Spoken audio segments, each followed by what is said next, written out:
Welcome in, everyone, to Seahawks Aftermath on the Hawks Eye. I'm your host, Bryce Coutts, and with me tonight is Mookie Alexander from Field Gulls, and we are going to take you guys through that thrilling 38-37 victory for our Seattle Seahawks.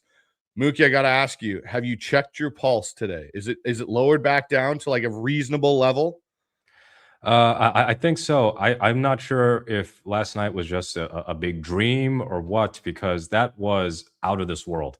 I mean, even by Seahawks standards, we know that we've had our fair share of bizarre and crazy, chaotic primetime games. We were playing like all of the classic hits from the Pete days rolled into one. This was one for the ages, and I know people are saying we want to let's go for the rubber match. Let's see them a third time. I'm good with not seeing him a third time. I want to play some other teams, please. I'm in total agreement with you.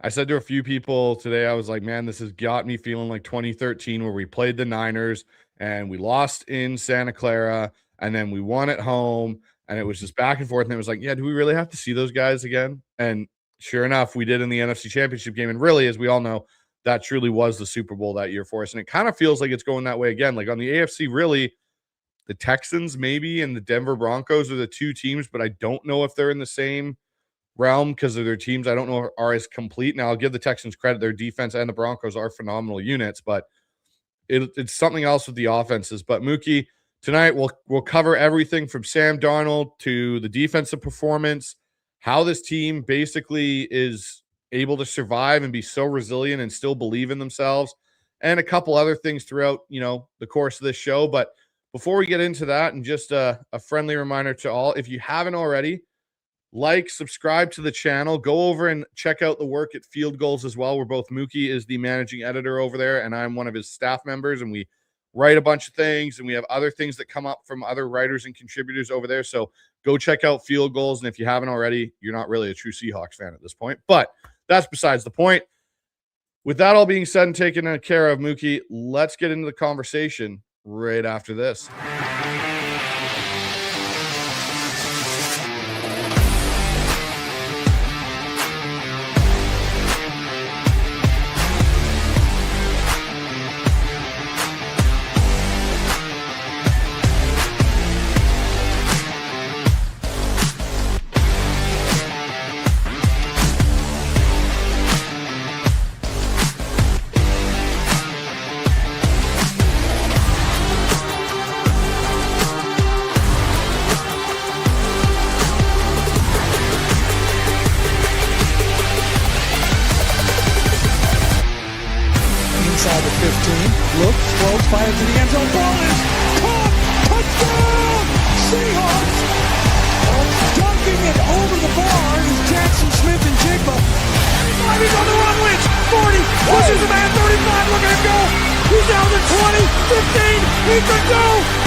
All right, so let's talk about this thrilling 38-37 OT winner. Mookie, does this go down now as maybe one of the most exhilarating games at Lumen Field? At least in my opinion, it's in the top three now. It's historic and a good way for the Seahawks. First time they've ever come back from more than 15 points down in the fourth quarter, whether on the road or at home. So that's amazing. And then first time that any team under these new overtime rules has won the game on a walk-off two-point conversion. We're used to that in college football, but it's still relatively new in the NFL. So you get that done.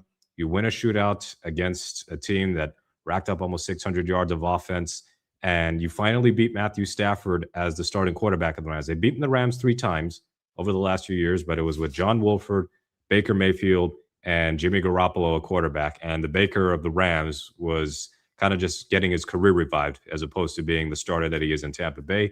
Garoppolo was just there to not get hurt and run the offense because they had nothing to play for. And then John Wolford is John Wolford. Technically, he has a one career playoff win, I guess, against the Seahawks from a few years back because he did start that game. But that is one of the all-time great Seahawks games, period. And what a way for the home finale to go in the regular season for season 50 to win that way.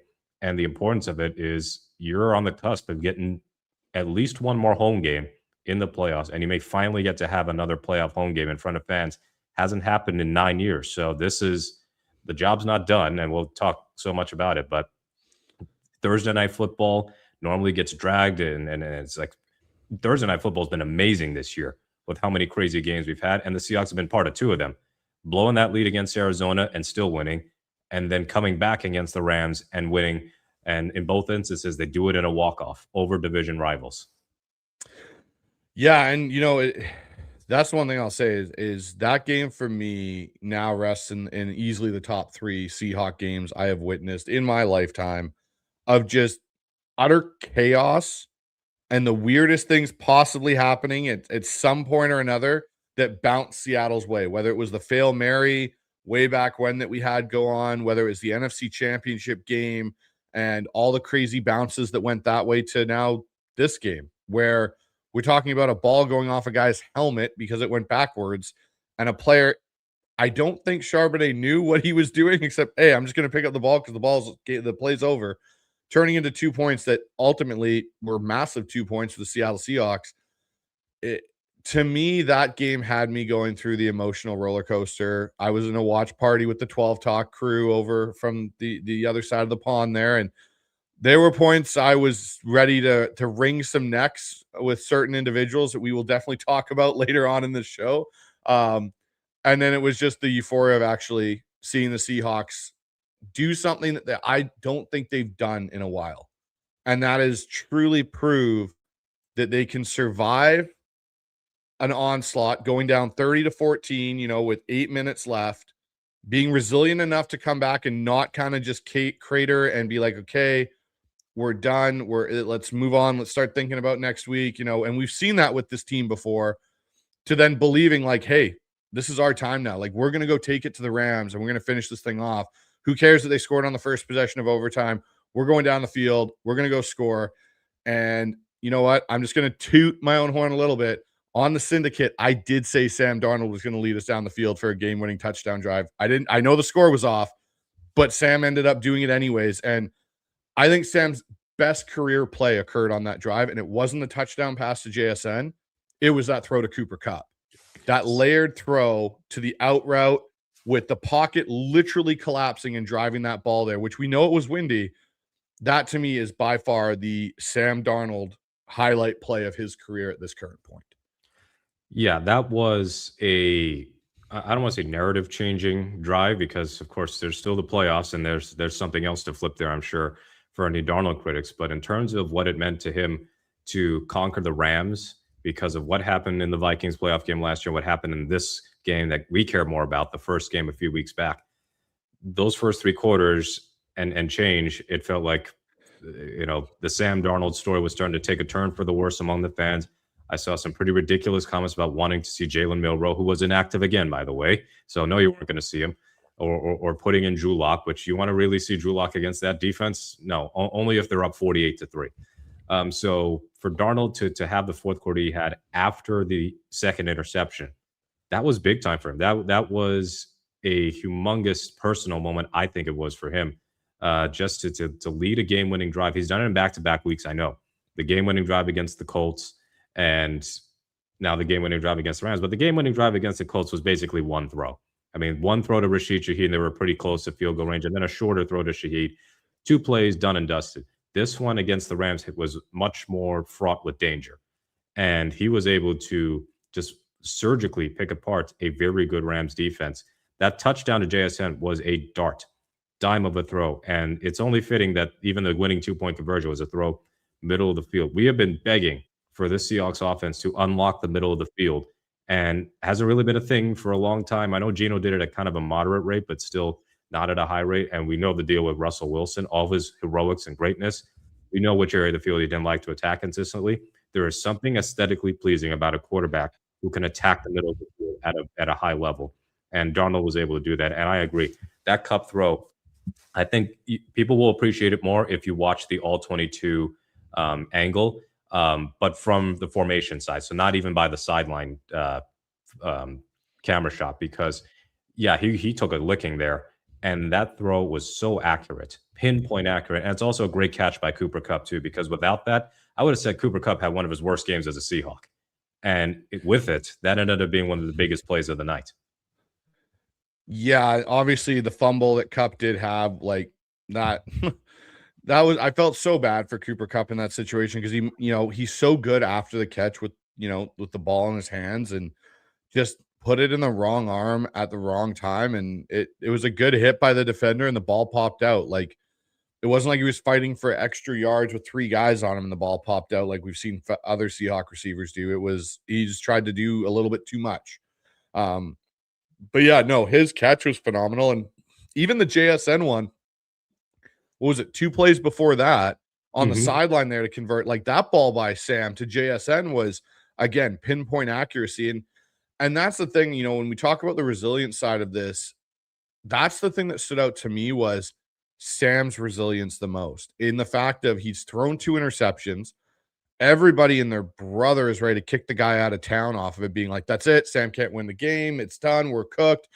What can we trade him? How do we get out of his contract? All this kind of stuff, to a guy that then basically in the 4th quarter and overtime went, I can't remember what the stat was, but he basically had a passer rating of 104.8.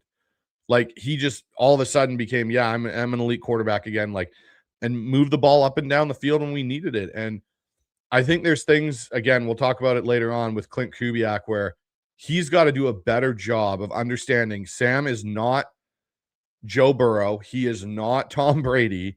He's not a guy you can ask throw it 50 times. You have to give plays and structure to him to allow him to be successful, but that doesn't mean limit him from doing certain things. And that's, again, something they found a way to do in the second half again, was unlock Sam a bit, and then that offense. Let's talk about it. How Seattle won this game. And Mookie, the first question I'm going to ask you on this is, what was, in your opinion, the biggest turning point that shifted this game back to Seattle? Easy answer.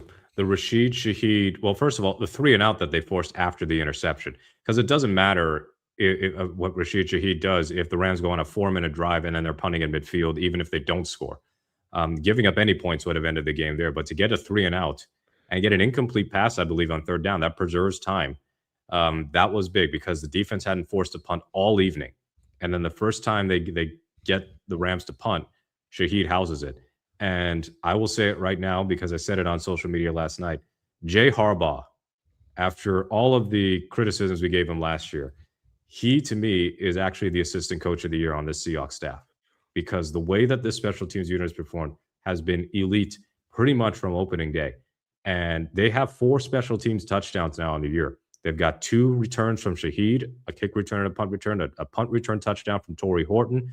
And don't forget what George Holani did on that weird kickoff in the Steelers game. That was still a game that was in question, and he's able to recover that ball in the end zone for a touchdown. So the special teams ended up being huge again for the Seahawks. And then they get the 2-point conversion to Cooper Kupp, and then you're thinking, all right, now we've got something here. But Shaheed ended up being an immediate spark. I mean, he had 2 touches all game. One was the punt return touchdown, and the other one, I said on Syndicate the other day, please don't give him that end around. But I think I said jet sweep. That wasn't a jet sweep. That was just a little misdirection end around play, and he got 31 yards out of that. And then A.J. Barney gets the touchdown the next play. So I know we're still kind of waiting for Rashid Shaheed to be a more consistent part of the passing offense, but his value on special teams and his versatility on offense as a guy who can get a few carries and get rushing yards, but also help stretch the field and run good intermediate and underneath routes. I think that Rashid Shaheed absolutely needs to be a priority extension for the Seahawks this offseason, especially not knowing what Cooper Kupp's future looks like. And we're still in a mystery with Torrey Horton right now and whether he's even back this year. Like, there's a reason why they gave up 2 mid-round draft picks for Shaheed. This wasn't an expensive rental. I think they absolutely knew that Shaheed was meant to be a longer-term part of the Seahawks offense and special teams. Yeah, I agree. If you really look at the Seahawks receiving core going into next year, in my opinion, there's 3 guys I think that are almost certainties. Torrey Horton comes back from injury, hopefully this offseason, and he's going to be one of your main guys. JSN. And I think, to your point, Mookie, it's Rashid Shaheed. Cooper Kupp, I think there's going to be a restructure with his contract because of what they're paying and what they're getting. And then outside of that, I don't know if either Young or Bobo's back on this. Ricky White's on the practice squad. Cody White's an elevational fifth receiver basically at this point. I love what he brings, but he's not someone you're counting on for significant offensive snaps. I think receivers is need still for Seattle. As much as we talked about it this offseason and thought it was kind of a settled deal, I think it's still a need. You still need, in my opinion, a true, another guy that can add to this group, because if you're going to use Shaheed on the special teams, you don't know the durability factor of Torrey Horton. You're going to need, another guy to come in here and help out with this passing offense. The other thing, I got to agree, it's the punt return. Like, the fact that we can now rely on these special teams to make big plays when we need them to.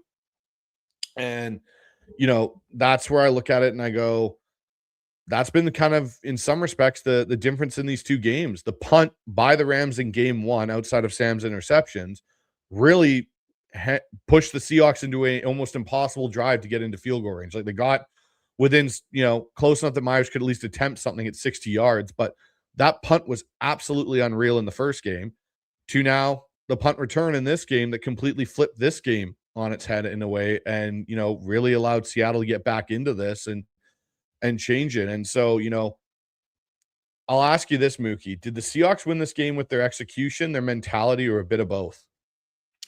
A bit of both. I accidentally tweeted something that should have been a not quote tweet over something Rob Staten said. Rob Staten said at the time, when they were 30-14 down, biggest game for the Seahawks in years, and it's been their most disappointing. And what I meant to tweet using his quote tweet was, my feeling at the time was less of disappointment. There was disappointment in there, sure. But it's a little less pressure knowing that their playoff positioning was just about secure. But anyway, I was more like of a mind of curiosity, because the Seahawks hadn't trailed by more than 14 all season. They have been living a charmed life, much like Darnold last year with Minnesota, where they could play with leads almost all year because of how good the offense was, but also how great the defense was, that there weren't too many spots of bother for Darnold to deal with. And then for the Seahawks as a whole, so forget about Darnold. Like, how is the defense going to respond? They're down 30-14. Are they going to tighten up, or are they just going to get worn down because they've been on the field for so many snaps, and the Rams are just going to jam it down their throats with the run game and then keep finding these explosive plays in the passing game? They had a very good fourth quarter. I mean, the Rams offense did whatever they wanted the other three quarters and overtime. In the fourth quarter, they forced, 3 or 4 3-and-outs? I mean, that was absolutely fantastic. And the offense did respond. After the Darnold interception, he comes back, throws that touchdown to A.J. Barner. I know that the last couple of offensive possessions were not pretty, but then I got to go back to the special teams. You talk about execution.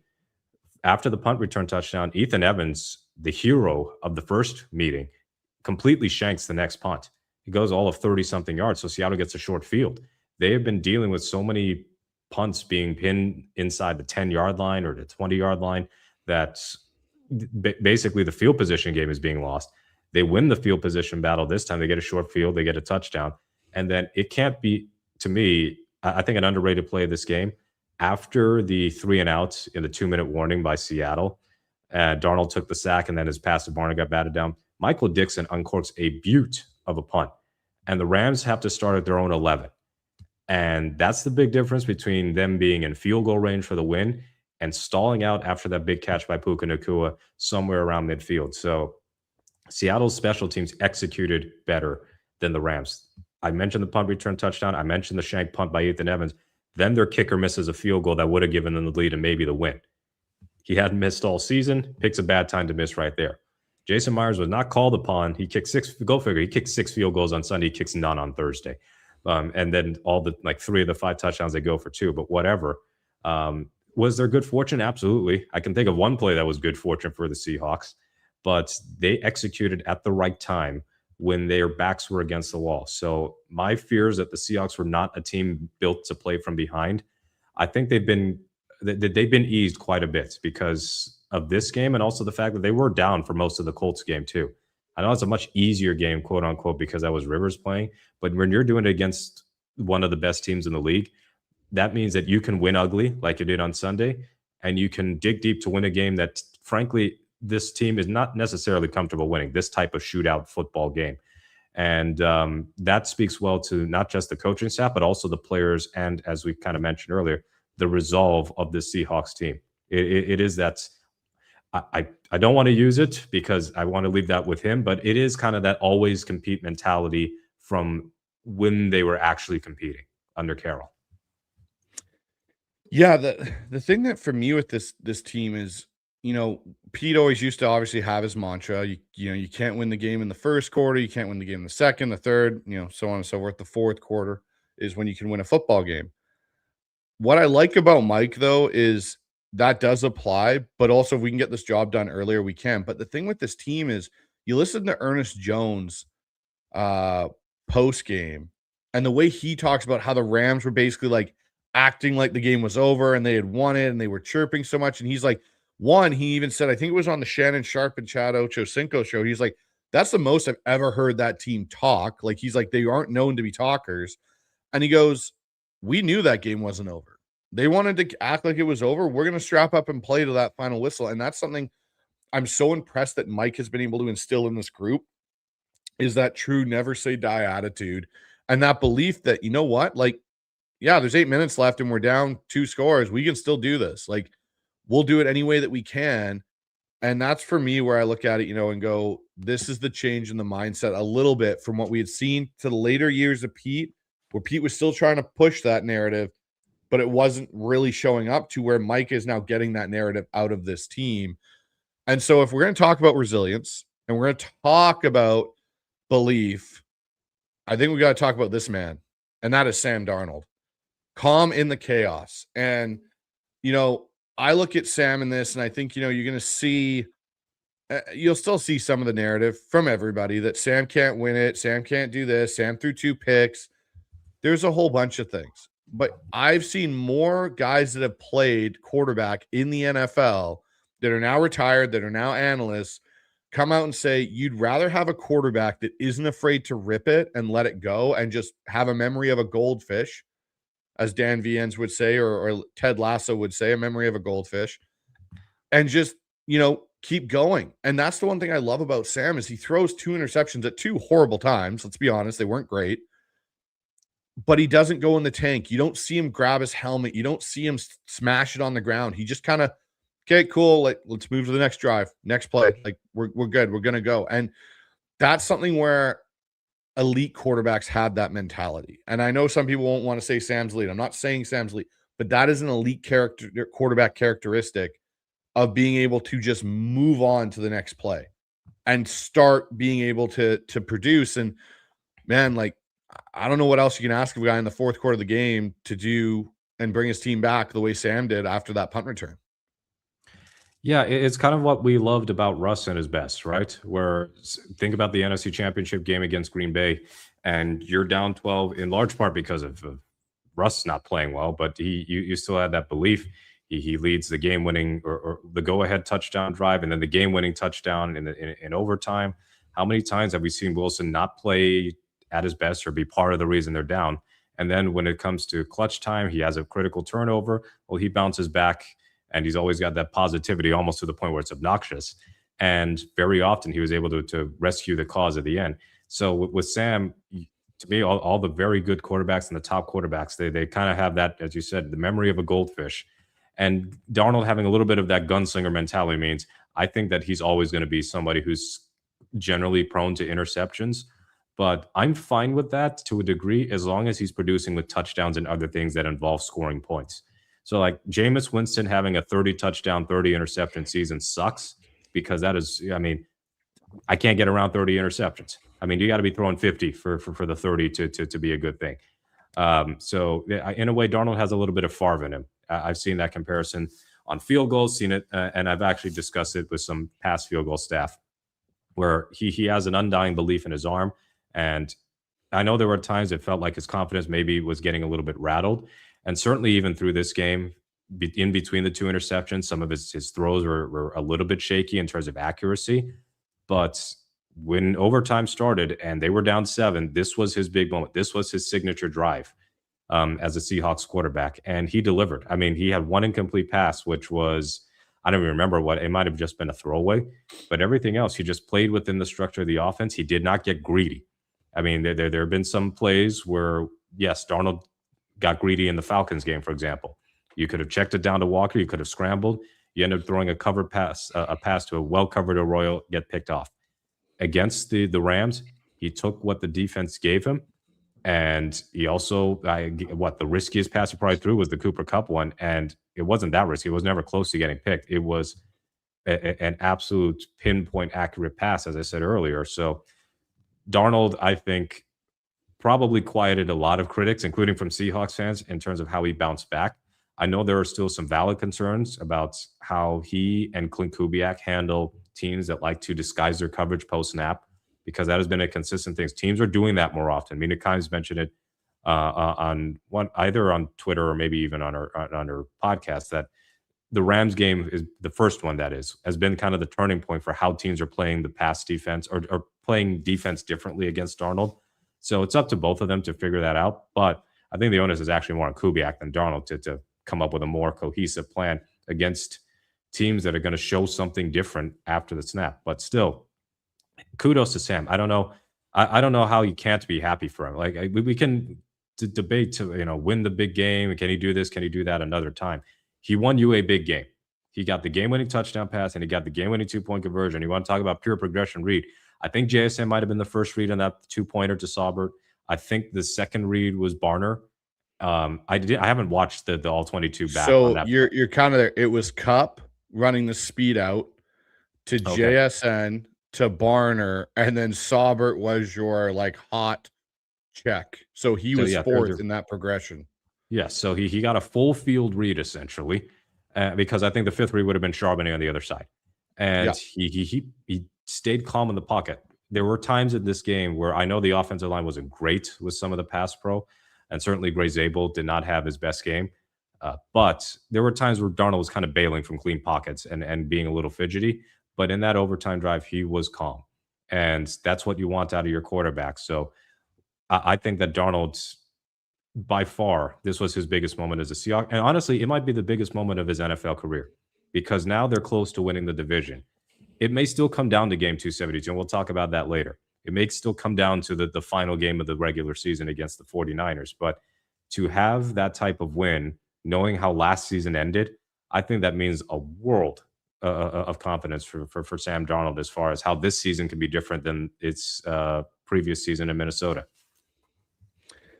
Yeah, and so, Mookie, we talked a little bit off air, and there's two games for me that come to mind when I think of what Sam Darnold did in this game and the wave that he had to ride in this game, trying to overcome a big moment, a situation where things aren't going right for you, but it's being put on your shoulders to go and win the game. One game is the 2005, for some of us Seahawk fans that will remember this, I know, Mookie, you do as well, the 2005 divisional game against the Washington Redskins for Matt Hasselbeck. Sean Alexander gets knocked out of that game, and that was his MVP year where the offense went through Sean, basically, and Matt was basically the addition to the offense with the receiving core of Bobby Ingram and Joe Jaravicius and Jeremy Stevens. But really, it was Sean that carried that team that year on offense behind Walter Jones and Steve Hutchinson and that awesome offensive line. In that game, early on, Sean gets a concussion and gets knocked out, and it's pouring rain. And all of a sudden, Mike Holmgren's got to turn to Matt Hasselbeck and go, okay, this is now on you to go win this game with the receiving core. And Matt delivered. This is the iconic Matt running into the end zone, sliding in. And it also has the one other iconic play that all Seahawks fans love, which is the 12-yard run of Max Strong on a fullback draw, because that's such a normal offensive play to see nowadays in the NFL. That was one game that stuck in my mind, because that was almost Matt's kind of moment to kind of finally galvanize himself as the guy in Seattle, as the quarterback. The other one for me, and this is another one we talked about, was the following year in the 2006 AFC Championship game. Now, I understand these are playoff games, but they were about these quarters I'm talking about here, kind of coming over top of obstacles they haven't been able to do. Matt had never won the playoff game, and now he loses his best weapon. He's got to overcome that. And this one, it was Peyton Manning trying to overcome Tom Brady. And that first half of that game, Peyton was awful. The Colts offense was awful, and the Patriots were controlling that game, and they were up 21-3. And Peyton in the second half figured it out and got going and got the Colts and that team to win 38-34 to go to their first Super Bowl. those two games stick out to me in the sense of neither one went necessarily initially the way that that quarterback wanted it to. There were all these doubters about either one of them being able to actually, win a big game. And they both were able to pull it off. And the changes in both of those players' careers after those points was significant. So to your point, Mookie, this might be a major catalyst for Sam Darnold in the sense of, I can do this now. I can win these games in big times and be clutch. Mm-hmm. And when you think about how last season went for the Seahawks and the magnitude of this game against the Rams. So last year, similarly important game, albeit midseason. Geno has 3 interceptions. He does lead the tying touchdown drive with Smith and Jigba, but with a chance to win the game, Grubb takes the ball out of his hands. They try and run Ken Walker twice. He gets stuffed both times. Defense ends up not doing his job. Stafford walks him off on overtime. So on this instance, new overtime rule. Stafford can't walk him off this time, but this time the game is in the offense's hands second, where they have to score or it's over. Whereas last year under the old rules, you score on your opening drive, you win the game. That's why Mike McDonald, by the way, and to whoever was in charge, JSN, I think, was on the coin toss. They said, let's take the ball second, because if you take the ball second, if you give up points on the first drive, you're in 4-down territory the rest of the way. In a way, it actually makes it more relaxed on offense. So just the fact that the Rams game went the way it did last year in overtime, and now this year, totally different outcome, even though there were similar circumstances with the quarterback throwing interceptions, a team getting sloppy with the ball, defense giving up on the defense, certainly way worse in this game than they were last year. But nevertheless, for Darnold, not just a big time moment for him, but also I think that for the Seahawks fan base to see Darnold do that, there has to be some confidence in Sam in terms of what he can do against other teams who are going to be in the top of the league. I know that this wasn't a great game for Sam as a whole, but that he's capable of delivering in big moments should count for something. I think we've held Geno and Sam to standards of Russ, and that can't keep happening. Otherwise, you're going to be asking for a new quarterback every year. So what Sam is doing to me over the course of the season has been a major part of why the Seahawks are 12-3. My biggest concern this offseason was that if Darnold had a bad game or two, a bad stretch of play, this fan base would be calling for Locke or Milroe, especially Milroe. I didn't think it would happen in the middle of the game where the Seahawks were trying to win their 12th game of the season. But we were here. And I think those start Milroe comments have certainly quelled, and start Locke. All that stuff can go by the wayside for the time being. So good for Sam, and really good for Kubiak too, because he certainly called better plays in overtime and when the comeback was necessary. Yeah, and that's been kind of the MO since that Rams first matchup. Is our first halves haven't been great, but we've made enough corrections in the second half to kind of pull these games out and win these games, which again is something that the Seahawks have struggled with in the past to an extent. Was sometimes the Seahawks would have decent second quarters and third quarters and then fall apart in the fourth quarter in some respects in the past. But there's two other guys I want to talk about on this offense, Mookie, before we move over to the defensive side. And that's K9 and JSN, in my opinion, were the tone setters. And that's considering the JSN was essentially a non-existent factor in the first half of this game. But the thing that drove me nuts the most, Mookie, was the K9 part of this game, where we finally got to see the first time in a long time what we expected when we drafted Kenneth Walker. A guy that can be effective in the pass game, a guy that can take big, small runs and turn them into massive explosive plays.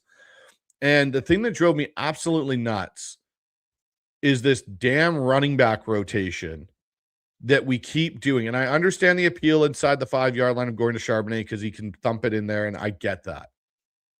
But my gosh, it's not like Kenneth Walker cannot pass pro a little bit, and it's not like Kenneth Walker cannot run between the tackles if we needed him to. Like, he's not inept to doing it. It's not like, oh, Ken Walker pass pro and he just turns into a ghost and disappears. Like, that's not what happens. And it absolutely is asinine to me that we take him off the field, because this is the thing for me, every time I've ever played with running backs, coached running backs in my offense, the one thing I keep getting told is, I want the ball. I need the ball more. I need more touches. I need to feel the game more. Well, We need to do that with Kenneth Walker. Let him feel the game more, because when he started to feel it, you could tell the Rams were hating it. And that's something to me that Klint Kubiak has to get better with, is figuring out what this running back rotation is and just stop it and be like, okay, for every 3 K9 carries, we'll give Charbonnet a rep. Like, get to that point now, because this is getting ridiculous. Yeah, would anybody who watched that game believe that Walker had 100 yards, Charbonnet had 32, Charbonnet had 38 snaps in that game, Kenneth Walker had 30? Not to mention that Walker had 64 yards receiving, I think, or 61. So he had 161 yards of offense and a touchdown. And Charbonnet saw the majority of the snaps between the two. Now, we've seen this 1-2 punch with some other running back combos. So I think of Jahmyr Gibbs and David Montgomery in Detroit, and then Bijan Robinson and Tyler Algier in Atlanta. The snap split is not as even as it looks for this. And keep in mind, Charbonnet missed a game.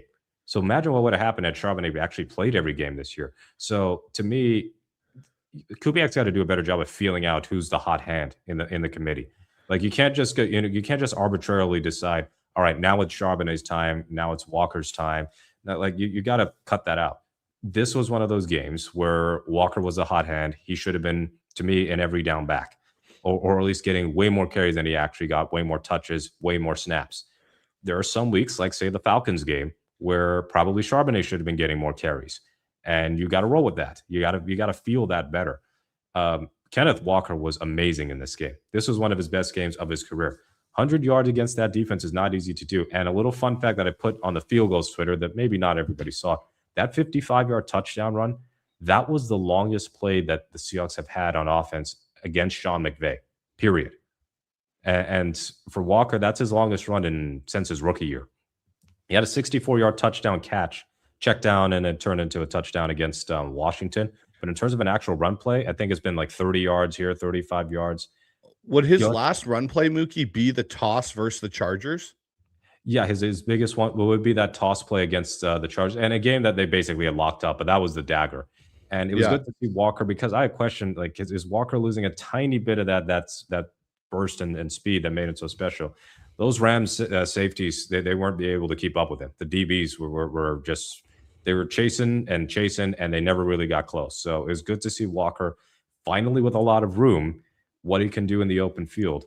And I feel like the screen pass, I don't want to call it a tone setter, but it felt like a miracle that the Seahawks actually ran a running back screen that gained more than 5 yards. That wasn't the Sean Alexander touchdown against Minnesota 20-something years ago. So it's really interesting. So when I watched that screenplay occur, what I finally figured out Seattle has to do is they have to run it like a swing screen instead of a slip screen. Because Seattle running slip screens where the back goes into the pass protection and then tries to leak out has never worked. That was perfect. Swing it out there, let K9 get out there and go. And, Zabel and Sundell did a fantastic job on that play down the field. But it just boggled my mind, Mookie, because to your point, like, you look at some of the other timeshares in the NFL, it's like a 60-40 or a 65-35 kind of split. Like, it's not almost 50-50. And for me, when I watch the two, I go, okay, who is going to, if I put them out into a pass route, right? Like the Rams are doing with Kyron Williams, which we'll get to that in a little bit. Again, something that drives me nuts with our pass game. But is Charbonnet going to scare you, or Ken Walker on a linebacker? Ken Walker is going to terrify me if I'm a DC going, great, I've got Landman trying to cover him in the flat on something, and that he can turn that into a wheel up the sideline and be gone. And now we're layering that ball down the sideline to Kenneth Walker. Like, it's things like that you want to add that extra element to your offense. And I get the appeal of Charbonnet because he is good in pass pro, but you can't always be stuck in max protect and try and have an effective downfield passing game. And on the flip side of that, the guy that's the more explosive running back is likely going to pop more of those runs when they go 5, 5, 5, and then 50, like it did in the first play or second play of the first half, or second half, I should say, where he took an inside zone on a split zone and cut it and went bang, backside, and was gone. And those are things that, I think make Ken Walker an interesting conversation, because when we all talked on the syndicate, we were all pretty sure the night before that, yeah, Ken Walker is probably not going to be a Seattle Seahawk. He likes to play freaking jump rope with that line there of, is he or is he not going to be a Seahawk in 2026?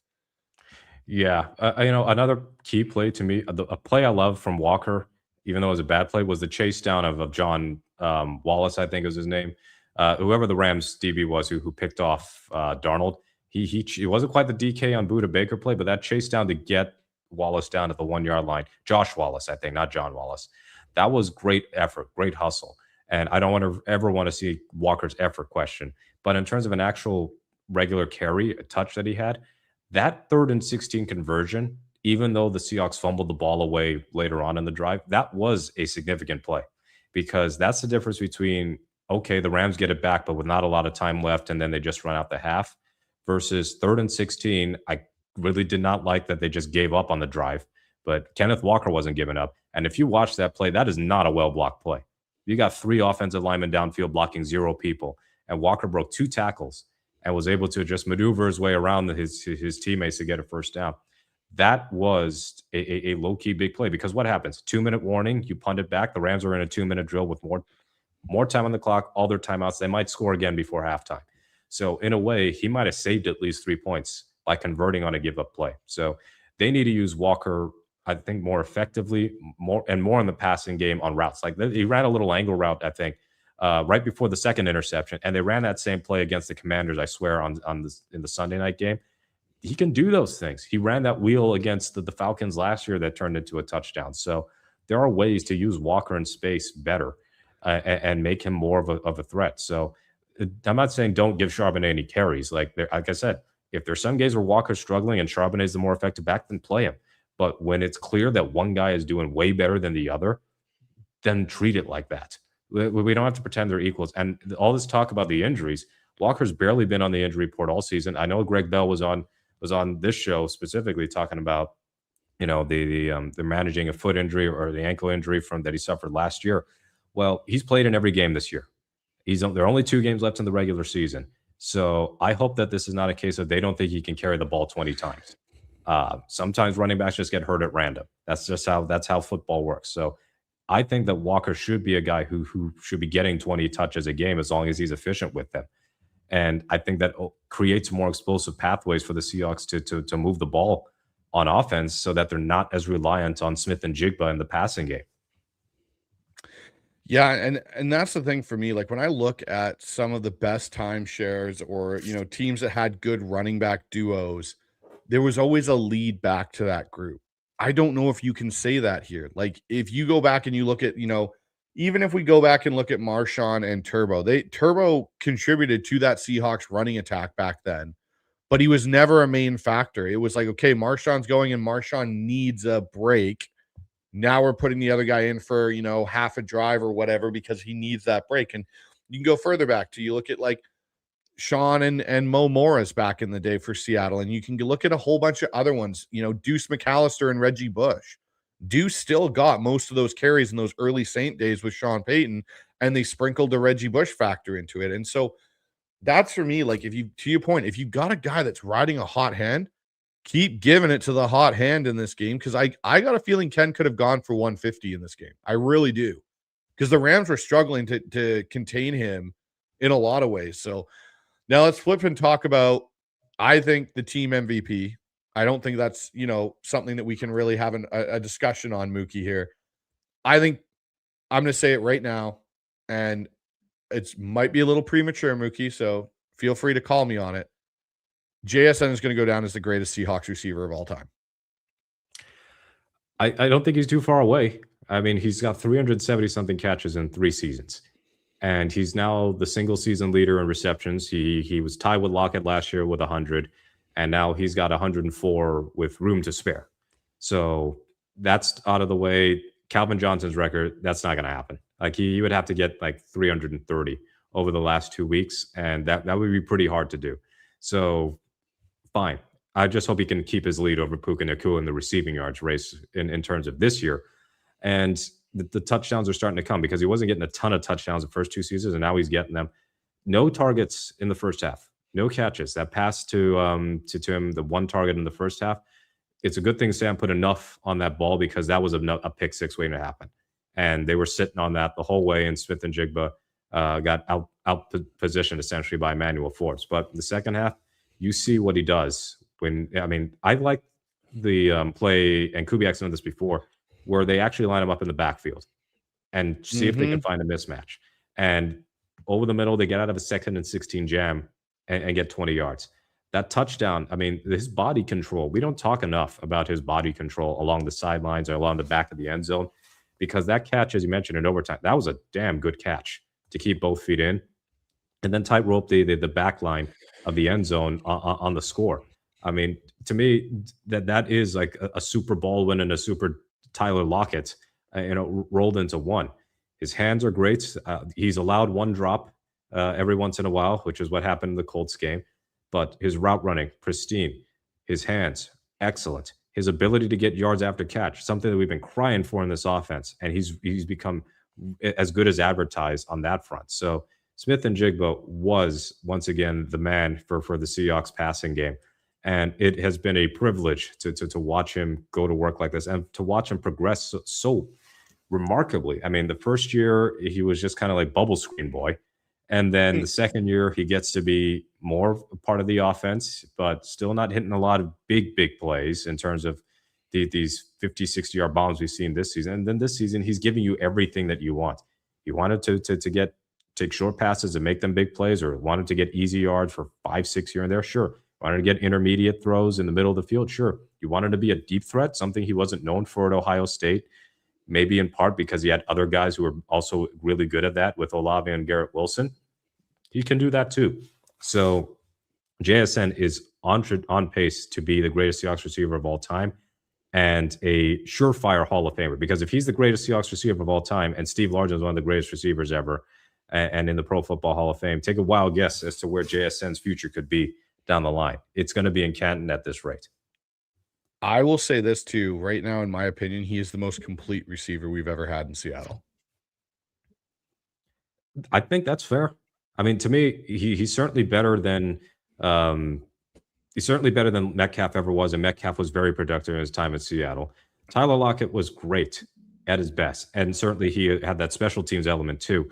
But both him and Baldwin were never really top 5 at their respective position at wide receiver.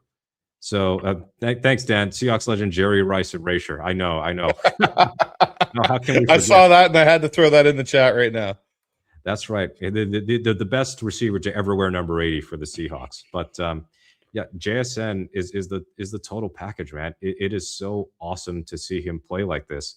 And he just reminds me of all my favorite Seahawks receivers over the decades, whether it's Lockett or Baldwin or Bobby Ingram, a truly underappreciated receiver. I actually liked him more than Darrell Jackson, even though both were quite good for the Seahawks offense. So I am just hoping that he can continue to sustain this in the years to come, because at this rate, he is going to go down as not just one of the greatest Seahawks receivers of all time. He's going to go down as an NFL legend. And to say that about a Seahawks player, I mean, they don't have too many people in the Hall of Fame who are lifetime Seahawks. And he looks like somebody who's going to be on that pace to join that exclusive group. No disagreement on that end, but Mookie, let's talk about the other side of the ball, which, I'll put it in this term. The dark side responded when it matters. And this defense struggled last night in a lot of ways to deal with the Rebs. We're talking about a team that gave up, over 550 yards of offense, I think, or close to it? 581, The run defense got it together. I think it was 3.8 yards per carry. Kyron Williams and Blake Corum did not break 100 yards. So the streak is alive and well still. I think it's 25 games now where we have not given up a 100-yard rusher. But you can't minimize the fact that the back end of this defense looked like it had never played together before last night. It was just I'm going to say this right now. Josh Jobe is regressing. He is significantly regressing. And I get the one play, the hook route that Puka ran that he caught, and, Jobe was right there, and he just, it's a Puka Nacua catch. Okay, I get that.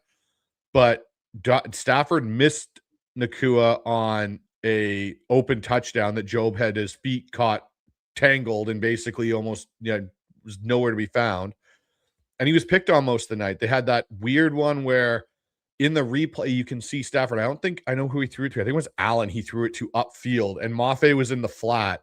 And this guy was by himself because Job ran inside on zone coverage with one of the receivers and left the guy wide open that even Stafford was shocked he was so open. Like, Job cost them in so many key points last night. And he's fine as a third corner, but like there were points he was playing more than Reek Woolen. And I was kind of sitting there going, like, what are we doing here on defense? And then I don't know how you thought about this, Mookie, but what about all the dime stuff that we got into where we again couldn't handle the run at the early part of the game? Yeah, I tell you what, one of the best second half adjustments made by McDonald, they tightened up the run defense. They gave up 90 yards on 24 attempts, and I know Stafford had a couple scrambles, so let's say 80 something yards on 22 attempts from their backs. Second half, 15 carries, 34 yards against one of the most explosive rushing attacks, and one of the better rushing attacks. Kyron Williams, for as good as he is not a guy who's going to hit a lot of home runs. I know Blake Corum definitely had some big carries a few weeks ago against Arizona, but still in 13 personnel, this time around the 13 personnel stuff, Seattle got destroyed. In the first game, they were able to lock that down. In the rematch, not so much. But yes, the secondary, that was shockingly bad. And yes, I think we need to put to bed the idea that, okay, first of all, Reek Woolen ain't getting traded. We were talking about that several weeks back and before the deadline. He stayed. Josh Jobe is kind of like a Trey Brown, DJ Reed, Josh Wilson. Josh Wilson. Yeah. So he's in that's sort of he's good without being great. And I think it's unreasonable, of course, to expect Josh Jobe to cover Puka Nacua well. But it's not just a this game thing that I've got with Joe.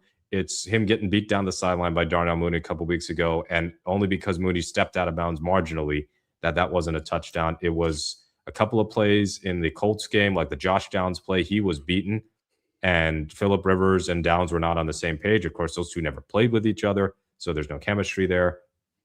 Jobe has been struggling with some of his pass coverage reps. And you're right. There should have been a touchdown to Nacua because Jobe bid on a double move. I don't understand why they didn't have Reek just shadowing Nacua. I mean, Reek played Nacua so well last year before Nacua got tossed. Nacua got ejected, I think, after Reek picked Stafford off, actually, right? So Reek, unfortunately, got injured toward the end of this game, but it doesn't sound like it's serious. But assuming he can go next week, especially with these extra couple of days off, I think that they need to just either start Reek, or if Jobe is going to be the nominal starter, let Reek still take the majority of the snaps because he is a better cover corner than Jobe. And that's not debatable. And all the complaints about Reek's tackling, Reek has been tackling his ass off lately. Oh, yeah. Like somebody lit a fire under his ass, and all the issues that he's had with sloppy penalties. I'm not counting the taunting stuff. The sloppy penalties, the bad tackling, this and that. He is playing at a very high level, much as we've come to expect from previous seasons when he's at his best. But now he seems more locked in than ever. So, yeah, Jobe definitely did not play well in this game, but Kobe Bryant did neither. And Kobe Bryant got hurt, and he's going to miss time. And the reason I'm not going to be totally upset, of course, it sucks for Kobe. But if it means Ty Okada's got to play alongside Julian Love, I'm fine with that because Ty Okada also provides a level of blitzing success. He can also play downhill. And I think that for size reasons, I think he can be a little bit stronger. He can deliver more of a boom, like that personal foul penalty on Terrence Ferguson. He can do more of that. Yes. Kobe, his angles are all over the place. He's never been the most sound tackler, but he got lost in coverage a few times. So Jobe and Bryant were my biggest disappointments, but also it wasn't just the secondary. Like Drake Thomas got picked on. And you know what? Sean McVay and Kyle Shanahan will destroy you if your linebackers are not up to par. Even Ernest got a few times. I mean, it was just a mess. And the pass rush, we really, I know Derek Hall is suspended, and hopefully he wins his appeal, but I'm not counting on it. Their better pass rush moments were with Chenna and DeMarcus in the game. Mafe and Hall are not getting it done. And Mafe especially. Like, he's playing less, and I think the coaching staff knows it, that he's just not producing. Like, Reek is balling out in this contract year. After those rough first few weeks, Mafe is somehow getting less effective. And for God's sake, stop lining up in the neutral zone. That's 2 weeks in a row that he's done that. So Hall, I think, is also being affected by that hand injury. That was the first game he's had to play with that club. And one thing about Hall, and I'm not trying to say, he didn't, because I agree with you, Mookie. He didn't rush well in this game. Like, his run fits were better in the second half, but his pass rush wasn't there. And a big thing for Hall is his hands and his pass rush. As we've seen, he is so good with that initial smack, and then he's able to punch and move and get around. When you're missing part of your hand because it's a giant club, makes it a little bit more difficult for you.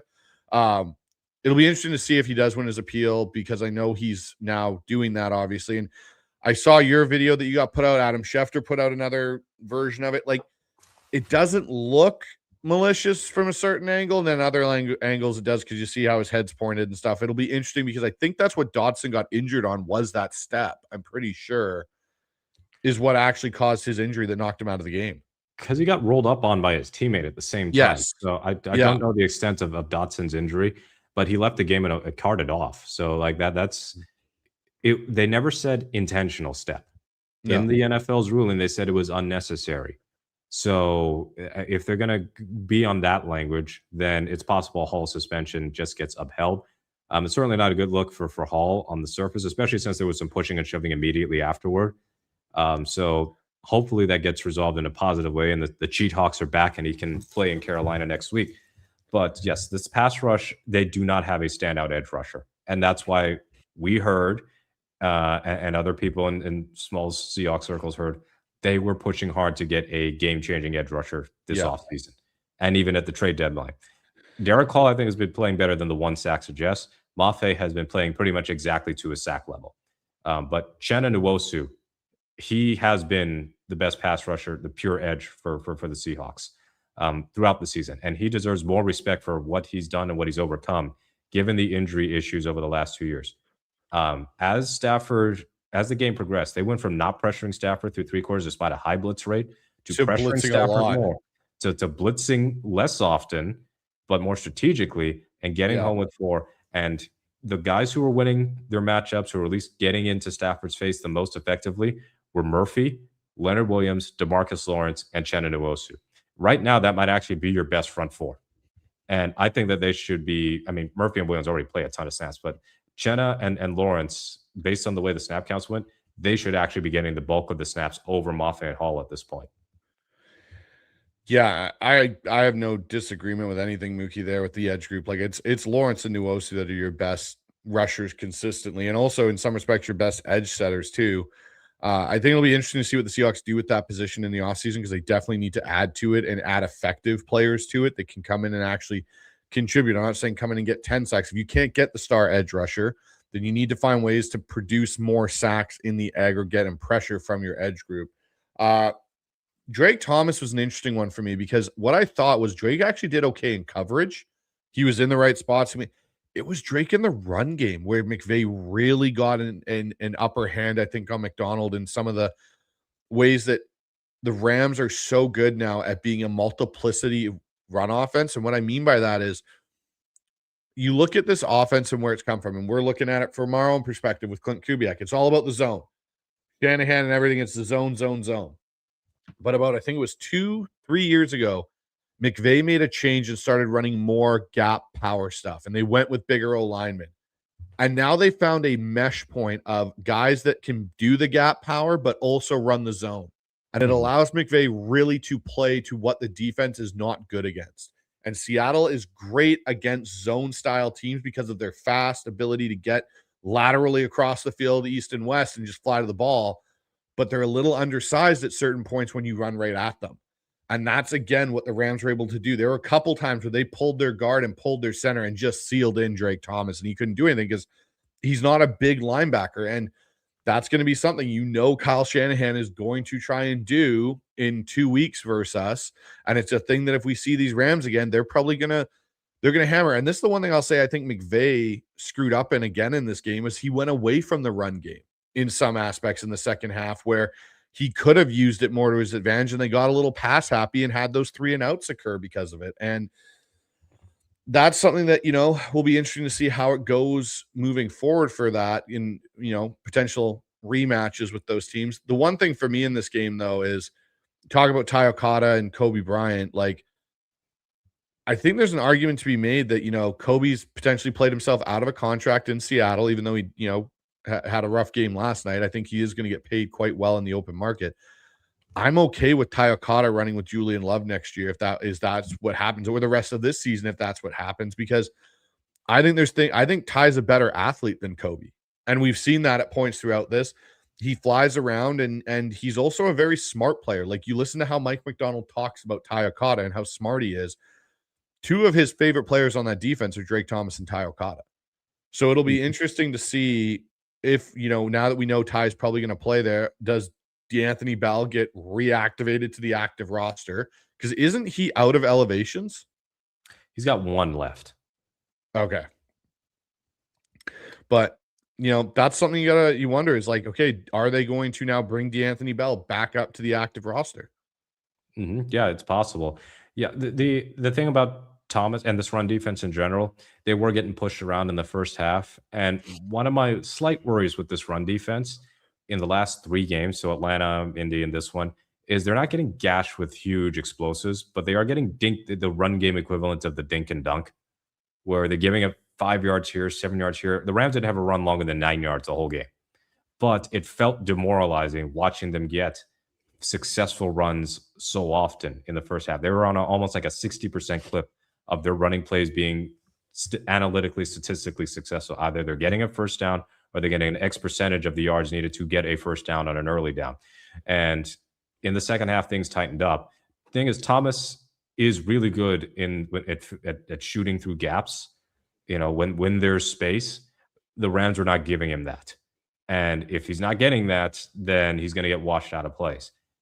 So I think that the run defense is still going to be tested these next 2 weeks. Like, the Niners are kind of an odd team because McCaffrey's getting a ton of touches while not necessarily being an efficient back, but he's still somebody you always got to be watching out for. But Carolina, with their offensive line and with Rico Dowdle and Chuba Hubbard, they can stress Seattle's run defense a little bit. So I'm curious to see what happens there. They're not going to go 13 constantly. I mean, it's going to be a totally different matchup. But yes, for the Seahawks, it is kind of I want to say embarrassment of riches, but it's a good problem to have when your starting safety, who has 5 interceptions or 4 interceptions on the year, might miss time. And then this undrafted free agent who's kind of been off and on with the practice squad, the active roster, can fill his role quite comfortably. I mean, they really have capable depth every position. It's amazing.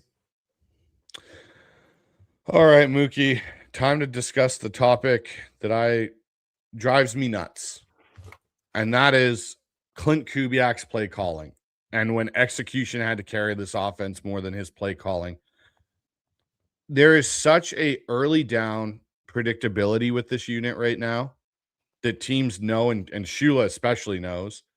You have odd red zone sequence issues where they just call weird stuff at points that just kind of makes you go, okay, like, what was the point? Like, to your point, you brought it up. They're missing a big receiver, but there's no way that they're manifesting anything to resemble that, whether it's splitting Barner out now or anything in that regard. You're not really leaning into your lead back in K9. There's rhythm problems throughout regulation, especially in the first half. And you basically have JSN and Sam Darnold and some of these other guys having to be like above and beyond the play call to make it work at some points in the game, because they make something miraculous happen because the play call isn't dialed in properly. I'm going to ask you it this way. Before I go on my rant, I'm going to give you the floor. Where did you feel the play calling last night felt most disconnected from the flow of the game? What point for you? Beyond the Charbonnet and Walker distribution, they went to the screen well a little one too many times for me in key areas. So like in the fourth quarter, the drive before the 2-minute warning, 2nd and 7 screen to Walker, broken up. 3rd and 7 screen to Smith and Jigba, no chance. Barner and Kupp end up kind of doing this half-ass double team. They're 3 Rams and they're trying to double team one guy. Who do you think is going to win that matchup? So of course JSN is short of the sticks on the first down, but I felt that the early down stuff continues to be inconsistent. So here's a fun thing. I'm doing this purely on memory. I haven't gone back to the play-by-play. They had 5 of 4 offensive touchdowns in this game, right? They had the Walker touchdown run, Charbonnet touchdown run, and then Darnold's 2 touchdown passes. First touchdown drive, didn't face 3rd down. Second touchdown drive, they got a 3rd and 1. They used the barnyard, ends up getting a touchdown the next play. The third touchdown drive, A.J. Barner, 2-play drive. First down, 31 yards. Next play, 28-yard touchdown. Ultimately, the winning touchdown drive. They had 1 third down face that whole series, and it was 3rd and 2 or 3rd and 3. They ran Charbonnet under center as one of his better plays of the night. Ran right side. Bradford, I thought, had quite a good game. The only ding that it could give him is like Kobe Turner was giving everybody that work, and then he had a false start, but that's it. Charbonnet gets a first down, and I'm not worried about a 3rd and 3 run not necessarily working there because it was always 2 downs to get 3 yards. So when Kubiak gets behind the sticks, it is almost like instant surrender. And that kills me because we have complained about that with so many other Seahawks offensive coordinators over the years. So kudos to him for that 2nd and 16 play that ended up getting JSN free for 20 yards. But other than that, when it's 2nd and long, 2nd and 10, it seems like he's kind of lost for words, lost for ideas. And the theme continues. Sam Darnold in play action, 8 for 12. I think 100-something yards. It was one of his stronger play action games of the season without being in the top 2 or top 3. Straight drop back passing continues to be a problem. And we have our little text chain. And yes, Kubiak's drop back passing concepts are just so far disconnected. I don't want to say disconnected, but there's a chasm. There's this Grand Canyon sized gap between how the true drop back or just regular drop back passing game looks outside of 2-minute drill and tempo stuff and the play action game. He's done a very good job of marrying the play action pass with what they do in the run game. When it's just regular old passing, the concepts are just not up to par. And I know I'm gonna give you the floor in a second to kind of rant about the 2 interceptions in particular. We both said the same thing, and Chris Clough did too, about the first pick in particular. Like, yeah, Darnold threw the ball, but everybody just hit the pause button at the time Darnold throws it. And then you tell me what you see as far as the route combinations. Okay, Mookie. So now I'm going to go on my rant when it comes to this and this game for Klint Kubiak and even these last 4 games.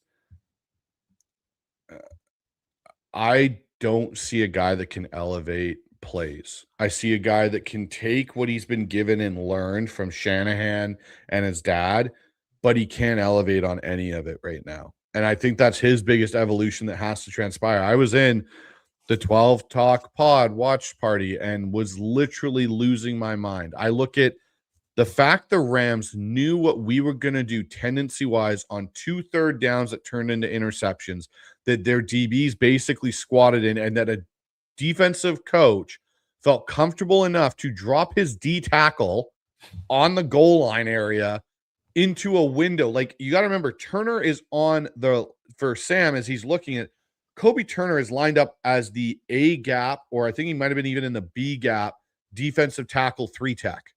He drops across the coverage to where JSN's running his slant like he knew it was going to go there. That is coaching. That is saying, hey, here's your tendency. This is what this team likes to do in this situation. And it was the same thing with the first pick. You run 2 slants just to the sticks and run Robbie Utes on a hook on the same side. Well, if slants are going inside and a hook is a straight turnaround, you're going to run into a bit of a cluster. And again, I get some people say, well, Sam should have looked the other way. Those are what you call coverage reads. So what Sam is doing is he's walking up based on the way the play is. If they have a certain safety look, he goes to a certain side of the field because that's what that play dictates. If it's, say, single high, he's going to the double slants. If it's too high, he's going to the smash concept on the other side. He doesn't have the time, based how the line is protecting, to look left to right like he did with Saubert for the 2-point conversion, which is your pure progression play, which is the line now knows they're creating a pocket. When it is a quick pass play, if you watch the O-line, it is what we call quick setting. They're almost run blocking like it's an RPO to get hands and stop up the D-line because they expect that ball to be out in 2 seconds. Basically, it's catch and throw or quick drop and throw. Like, that's what it is. Klint is horrible at that. And to your point, Mookie, his drop back game is awful. You said it nicer than I would. It is straight awful. If JSN wasn't on this team, I don't think we'd have the explosive plays that we do. Because when it's play action and it's married to the run game and you can get those linebackers to suck up and that defense to think for a second, guys get open. When it's, hey, Sam, drop back and try and find somebody, very few times it's not a contested catch almost because of the way that the defense is hanging around. Like, it is his, again, sequencing is just so odd to me. Like, you get a run play and it's 2nd and 1. Why not just try and get the first down and go again? Like, they gave that one to Charbonnet. He ran for 9 yards. Then we threw it to Barner and he didn't catch it in the flat. Then we threw the quick out to JSN that was almost intercepted, except Darnold threw it far enough outside. Now we're punting the football. Like, just get the first down. Who cares? Have Darnold sneak it for a yard and get first down and 10 all over again. Like, it's so maddening to me. And this is where I look at it and I go, where are the boot calls even? Every time he seems to call a boot, we get a nice explosive play. Barner's touchdown in this game. We boot Sam left, throw back to the right. Same call they had in the Jacksonville game earlier this year. But it takes them until they're in like, oh my God, we have to function as an offense and actually go in score mode to get some of these plays to come out. It's like he's afraid to call them because he's like, well, if it's successful, then I won't have it later. Well, no, if you're a good OC and you have that concept, then you have another option route that's built off of it where it's, hey, they do this, we do this. It's like he doesn't understand how the counter works to the counter works to the counter. It's like he thinks if he just throws one counter out there, it's going to work and it's just always going to work. Well, no, that's not how football works. Like, you do this, I do that. That's why it's called playing chess. For every move, there is another move to another move to another move. And it's just, man, it's infuriating.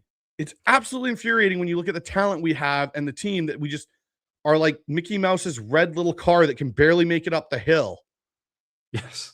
I mean, we're on a month now of 6 points, 6 points, 6.7 points in the first half, but they're capable of putting up these explosive halves, whether in the like they were 35-0 up in against Washington the first half or whatever score it was, 31-7 or 35-0 up against Arizona, albeit with 2 defensive touchdowns. But then they have these stretches where the offense doesn't totally function. And in this instance, they don't get turnovers either. They didn't force a turnover, so there's no short field to take advantage of, like in the Atlanta game where they just lived off of short fields in the second half. They had one long drive, and that was it. Everything else was like 30 yards, 40 yards. You don't have to go far. When I mentioned the screen, going to the screen well a little too much, we got to go back to the Charbonnet 2-point conversion. I'm not interested in ad nauseum debating that play. By what the NFL said, that is the right call. You can whine about the whether or not that should actually be in the rule book. I think they'll look at that in the offseason. The actual play call was abysmal. It was horrible. A tunnel screen to Charbonnet is just beyond losing football. So I don't understand that play call at all. Has Charbonnet even run that play all year? I mean, that was just outrageous. So, yeah, Kubiak, he's not a bad offense coordinator, but go ahead. Well, that Charbonnet play call for the 2-point conversion, it's the same thing that's happened all year. It is a random, weird formation where both your running backs are now on the field. And we did it with K9 when we ran the dumb reverse that didn't work. It's you put the Milrow plays in, it's like, oh, it's just random, funky new formation. I wonder what Seattle could be doing. Like, what would have made more sense on that play, Mookie, is do that random formation and run a dive with K9 the other way. Mm-hmm. You might have actually scored easier on that because you might have thrown the Rams for a loop being like, oh, look, they did something weird. It's probably going to Charbonnet, and now we're going to – because for a D lineman to get across the line that quickly and be right there for the ball to go off his helmet means he wasn't fooled by anything you were about to do. Like anything at all. And that's where, for me, it's just like, as an OC, you should sit there and go, shit, I really need to think these things through better before I actually run them out on the field. Like, run them in practice. Talk to your defense. Be like, hey, if I do this, would this tip you off at all? Like, you've got the best defensive-minded coach in the NFL as your head coach. Like, Mike likes to say, oh, yeah, me and Klint sit down. Well, is it Mike telling Klint things and being like, this is what you should do? And Klint going, yeah, but, you know, I really still want to call this because it looks good on paper. Like, God, man, like it's infuriating because I feel that could be our downfall in a playoff game where we just have an awful quarter and a half of poor sequencing and poor play calling that we just can't overcome. And I know we did in this game, and I get that. But in the playoffs, you never know what other factors could be contributing at that point. Yep. Here's something to think about. Why do they never run a direct snap with Walker? Waldron did this in year 1 with Walker. So I know the Wildcat is sort of it's not we're not going to go back to like Ronnie Brown 2008, none of that stuff, but just occasionally throw a wrinkle, like have him, Walker, have a direct snap.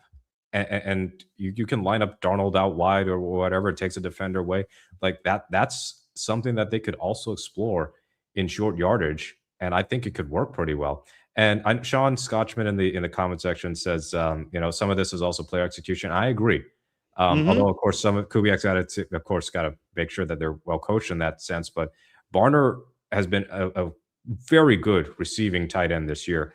He's been kind of not getting better at the blocking parts. He remains like meh, okay, without being what he was supposed to be from college. Kupp had probably one of his worst games I've ever seen as far as him as a blocker. Like that was bizarre. That was the shock to me of how ineffective he was blocking. And then Shaheed and JSN might be willing blockers, but that doesn't necessarily mean they're great. The execution is just not there with some of the timing of these blocks. But ultimately, I think Kubiak is a good offensive coordinator. I agree. I don't think he's bad. Probably not.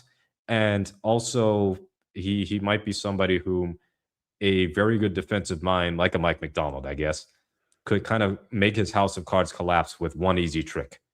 And right now, it's the post-snap coverage disguises that are kind of hurting the passing game in true drop-back situations, or just taking away certain reads like the JSN slant. Like if they're gonna go to that, if they're gonna just start high-lowing him, now you got to do like actual more pure progression stuff. And I know you're about to speak, but I also want to say I think they're overreacting to how much they need to max protect. I think they could go with a little more like let Sam throw it without it having to be we need 7 guys on the line of scrimmage to protect. They're not that inept on the O-line.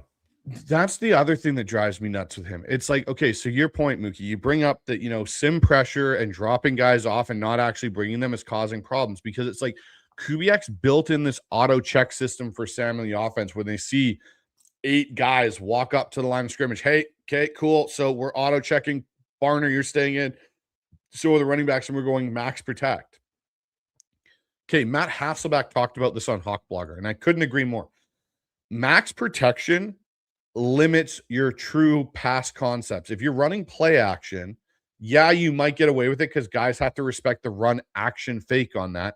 But if it's straight drop back, most of Sam's interceptions at points this year have come in similar situations where you've gone max protect, where there end up being more guys in coverage than guys running routes. And last night you saw numerous times where the Seahawks came up to the Rams in a simulated pressure where they looked like they were bringing a bunch of guys, and you watch Stafford walk Kyron Williams out into the slot and go, okay, cool, we're going to go with the 5-0 line. I know where my hot is, and I'm going to get to that if I get pressure right away. But other than that, now you've got to actually cover 5 eligible targets down the field. Like it. I don't think Kubiak's bad. I don't think Kubiak should be fired. I know some people in chat are saying they need to move off of Kubiak and asking who I think could be a replacement. Kubiak needs to seriously do some self-scouting in this offseason, going, okay, this will be year 2 of me in a row being an offensive coordinator for the same team. I know my weapons. I know what I have. I got to go back and look at where I failed.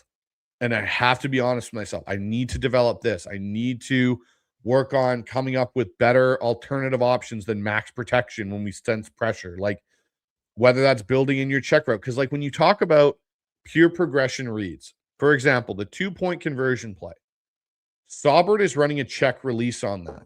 It makes sense on a pure progression because he is 4th in that progression. So you go to Kupp, he's not there. You go to JSN and you work your way across the field to then Saubert, who enters the picture for the quarterback from left to right. That makes sense. That's a good play. That was one of my favorite designs of the season, to be honest, of what Kubiak did with a pure progression. But there isn't a lot of those in this offense. It's a lot more of coverage reads. Hey, we're going to this. Or we're going to this because they want to get this ball out of Sam's hands so quick. Well, if you want to go to the quick stuff, then get it into play action, because that gives you the time. If you're going to go to more of, hey, we want to get some explosive plays and shot plays out of our pure drop back, because like you said, the canyon gap between our play action and our drop back game is massive. Like it's as big as the Grand Canyon. Let's call a spade here, Mookie. It is ginormous, where Sam's one of the best passers in the NFL as a play action guy. and drops down to middle of the pack, if not below it slightly, in pure drop back. That is an OC should be like, holy shit, my playbook is not working in that. We need to spam play action then for the rest of the year and find other ways to manifest our drop back game in other situations. And again, I don't think this is why I was never hot on this whole Klint Kubiak as a head coach. Like, I, as an owner and GM, I'm sitting there going, this dude ain't that yet. He's not even close to that yet in my eyes. Yep. And I somebody in the comments going paralysis by overanalysis. Well, it is fair that the Seahawks are still a very good offense. They're top 5 in points scored, top 10 in points per drive, and all that. But it's like we've also seen this before with the last year's Schottenheimer, where they look like the most amazing offense we've ever seen that first half of the season, and then they dared to put 2 safeties deep, and Shoddy ends up getting fired in part because they had no counter to that. Yep. And some of it was like, kind of run the damn ball. You're actually not bad at it, but still. I just don't want a repeat of that, but with the Darnold and Kubiak version of it, where they took away the things that Russ liked to do, and it kind of melted the passing offense as the year progressed. Yep. So JSN is still getting his numbers, but it's not as easy as it once was earlier in the season.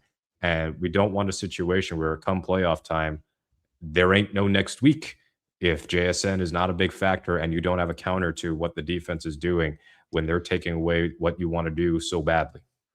We don't want a Vikings game for JSN. Nope. That would derail us. So, all right, Mookie, quick little thing here before we talk to the 12s that have been in the chat. There's 874 of them watching this through Twitter and our YouTube channel here. So appreciate all of you in here. And there's a whole bunch of great comments that have been posted throughout. So what does this win mean going forward, Mookie? And I know it's a very general topic, but realistically, it's going to be very interesting to watch some games this weekend. Colts 49ers will be one that'll be interesting to see and watch in that regard. And even I'm going to tune into the Panthers Bucks game because that one's going to have some implications for the following week for us with our matchup versus the Panthers. What are some other games you're going to be looking forward to? And with this win, like, you know, what do you think is going to happen between now and when we suit up to play the Panthers going into that week? I guess it would be 17, week 17. Yeah, I'm right. Right. Yep. Yeah. Week 17 next week. So I'm going to watch the Green Bay Chicago game tomorrow. Not just because it's obviously a more competitive game than James Madison against Oregon, but also because like that is still a matchup where the winner is still alive for the 1 seed. So, yep. I mean, it's not like, I mean, Chicago more so than Green Bay, because Green Bay having that tie kind of hurts them now in terms of trying to get the 1 seed by winning out. But ultimately, want to see what happens in that game. See, are the Packers kind of in trouble because of Parsons being out for the year? And then are the Bears a team in kind of a situation similar to the Seahawks where they go, we narrowly lost our first game to a division rival on the road. Can we get them in the rematch? That's a big game for Ben Johnson and Caleb Williams for sure. I'll be watching San Francisco and Indy, but I got a feeling that the Phillip Rivers story, I'd be surprised if the Saleh didn't adjust to he had to have watched the Seahawks tape and gone, all right, we see what Rivers can and can't do. We know what to do, even with our lack of pass rush. I will watch Carolina Tampa Bay because the implications for that game, if Carolina wins, next week means as much to the Panthers as it does to the Seahawks because they can win the division. Funny, they could win the division next week at 8-7, and Seattle still got to probably win out to get the 1 seed. If Carolina loses that game, they risk, as in this weekend, they risk being eliminated next week. So it's a very important game either way. But ultimately for the Seahawks, it is just step 1. Step 2, take care of your, quote, easiest opponent over these last 3 weeks. Step 3 is that 49ers game. And we've been kind of waiting for San Francisco to fall off because of all the injuries, and it hasn't happened, and it doesn't look like it will happen. And if the Seahawks and Niners win their next 2 games, that game becomes for the division and the 1 seed. So it's like you got to do it all over again. Like you got the monkey off your back with the Rams. Now you got to beat a good 49ers team as opposed to when Geno led that great drive, the epic drive last year, but the Niners were starting their backslide. So the job is not done. That's the main thing. As frustrating as that sounds, this win was euphoric. It was amazing. It was thrilling. The job ain't done yet because the NFC is just that tough. Yeah, it's going to make these last 2 weeks of this season very interesting. The Panthers I'm not overlooking at all because of what they did, obviously, with the Rams. They're fighting for their playoff lives, especially this week. So, like, again, I totally did not even remember the Chicago Packer game. I will definitely be tuning into that because I have no interest in watching the Oregon Ducks and JMU play. I think that's just going to be a blowout, and we'll be talking about nothing new on that. So I'm going to be interested in that Packers game. Because the Bears too, like, you got to think that the Bears 49er matchup is going to be, is it Bears 49ers I'm thinking of? Yeah, Bears and the 49ers still play. 49ers still have 3 games to play, right? For the rest of their season. Yeah, and if Chicago beats San Francisco, for example, that is one of the ways Seattle can clinch the 1 seed sooner. So, like, Yeah. as just off the top of my head, if Seattle wins next week, all they need, I believe, is for the Bears to drop this Win. game, and then, like, Chicago beats San Francisco, and the Rams somehow lose to the Falcons, and you can rest starters for Week 18. I know that's almost certainly not going to happen. But Yeah. if San Francisco loses either of these next 2 games, then we're right back to, all right, you only got to worry about the Rams now, just keeping away from them, as opposed to San Francisco can overtake you. All right, Mookie, there's a lot of them. Let's talk to the 12s and let's get into this chat. Again, appreciate all of you guys that have been in here all night, listening to the show with us, and me and Mookie ramble on in my obviously a little bit more animated topics and throughout. But let's start off here. We got Brian Myers in the chat. Always love to have Brian in here. Bryce with the sweet lid. Go Hawks. Yes, I love my shark tooth 90s throwback style Seahawks hat. This is one of my all-time favorite hats that I got. And it was I got this. I walked into a Lids I'm trying to think of where the mall is. It's just south of Seattle. What is the mall just south? By kind of SeaTac. I'm trying to think. I can't remember the name. Okay, so it's not Northgate, because obviously that's north of Seattle. No, south of Seattle. South Seattle. Is it White Center area? It might be. I don't know. Someone in the chat that lives in the area might know. It's near like SeaTac Airport and everything. It's a massive mall. Anyhow, yeah, it might be South Center. That might actually be it. I was walking through there and saw this in the window and went in, and they had every team with their old 90s styles. Except the weird thing about it was, Mookie, the Seahawks were the only ones with their new logo. Everyone else had their retro logo, and it kind of bummed me out because I wanted to get it with like the retro style. But unfortunately, yeah, kind of like your jacket. Yeah. So I'll take it as I can. But thanks for the compliment there, Brian. We got Dennis in here. Yeah, buddy, best game ever. And Bryce, you sure you don't want to come over to 14-3 Defense Island? I am going to be so happy if this team finishes 14-3 and beats my prediction, of 13-4. But I just love the fact that I'm sitting there with John McGrath on 12. Well, I guess it's 12-3 right now currently, and we're waiting for that 13th win to come, and hopefully it comes next week, because then I can rest and be like, you know what? I was 1 game off in the right direction for a Seahawks season prediction. So I'm okay with that. If they get there, Dennis, I'll hop over. I'll bring my dinghy and John McGrath over, and we'll go hang over on your island over there when they get to 14-3. Mm-hmm. This is an interesting one. Flick of the switch. Kobe Bryant is going to be out for a bit. Are we going to bring up Quandre? Is Quandre off being injured? Because I remember he hurt himself, right? Like after that first game, a thigh or something. Yeah, he's week to week. So I mean, when they activated him, he only played special teams, even in a blowout. So I think he's just kind of here to kind of wrap up his career in Seattle. And he is just an emergency option. They might just elevate Bell over Diggs. Now, if Bell runs out of elevations, it'd be interesting to see if Quandre gets any active roster run. Kobe is not. It doesn't sound like it's automatically season ending, is what McDonald said. And luckily, the injuries as a whole were not serious. Like Kobe seems like a minor thing, like a few weeks. Eamon Ward clear concussion protocol, so he should be fine next week. And then Reek doesn't sound serious. I'm wondering if he's even going to miss any time. So that's about, to me, that was the other win here, is that you got out of Dodge with, you lose your starting safety, but you've got depth there.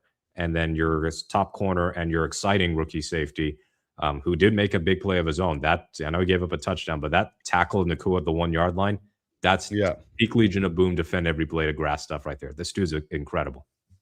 He absolutely is. Feed me more Seahawks.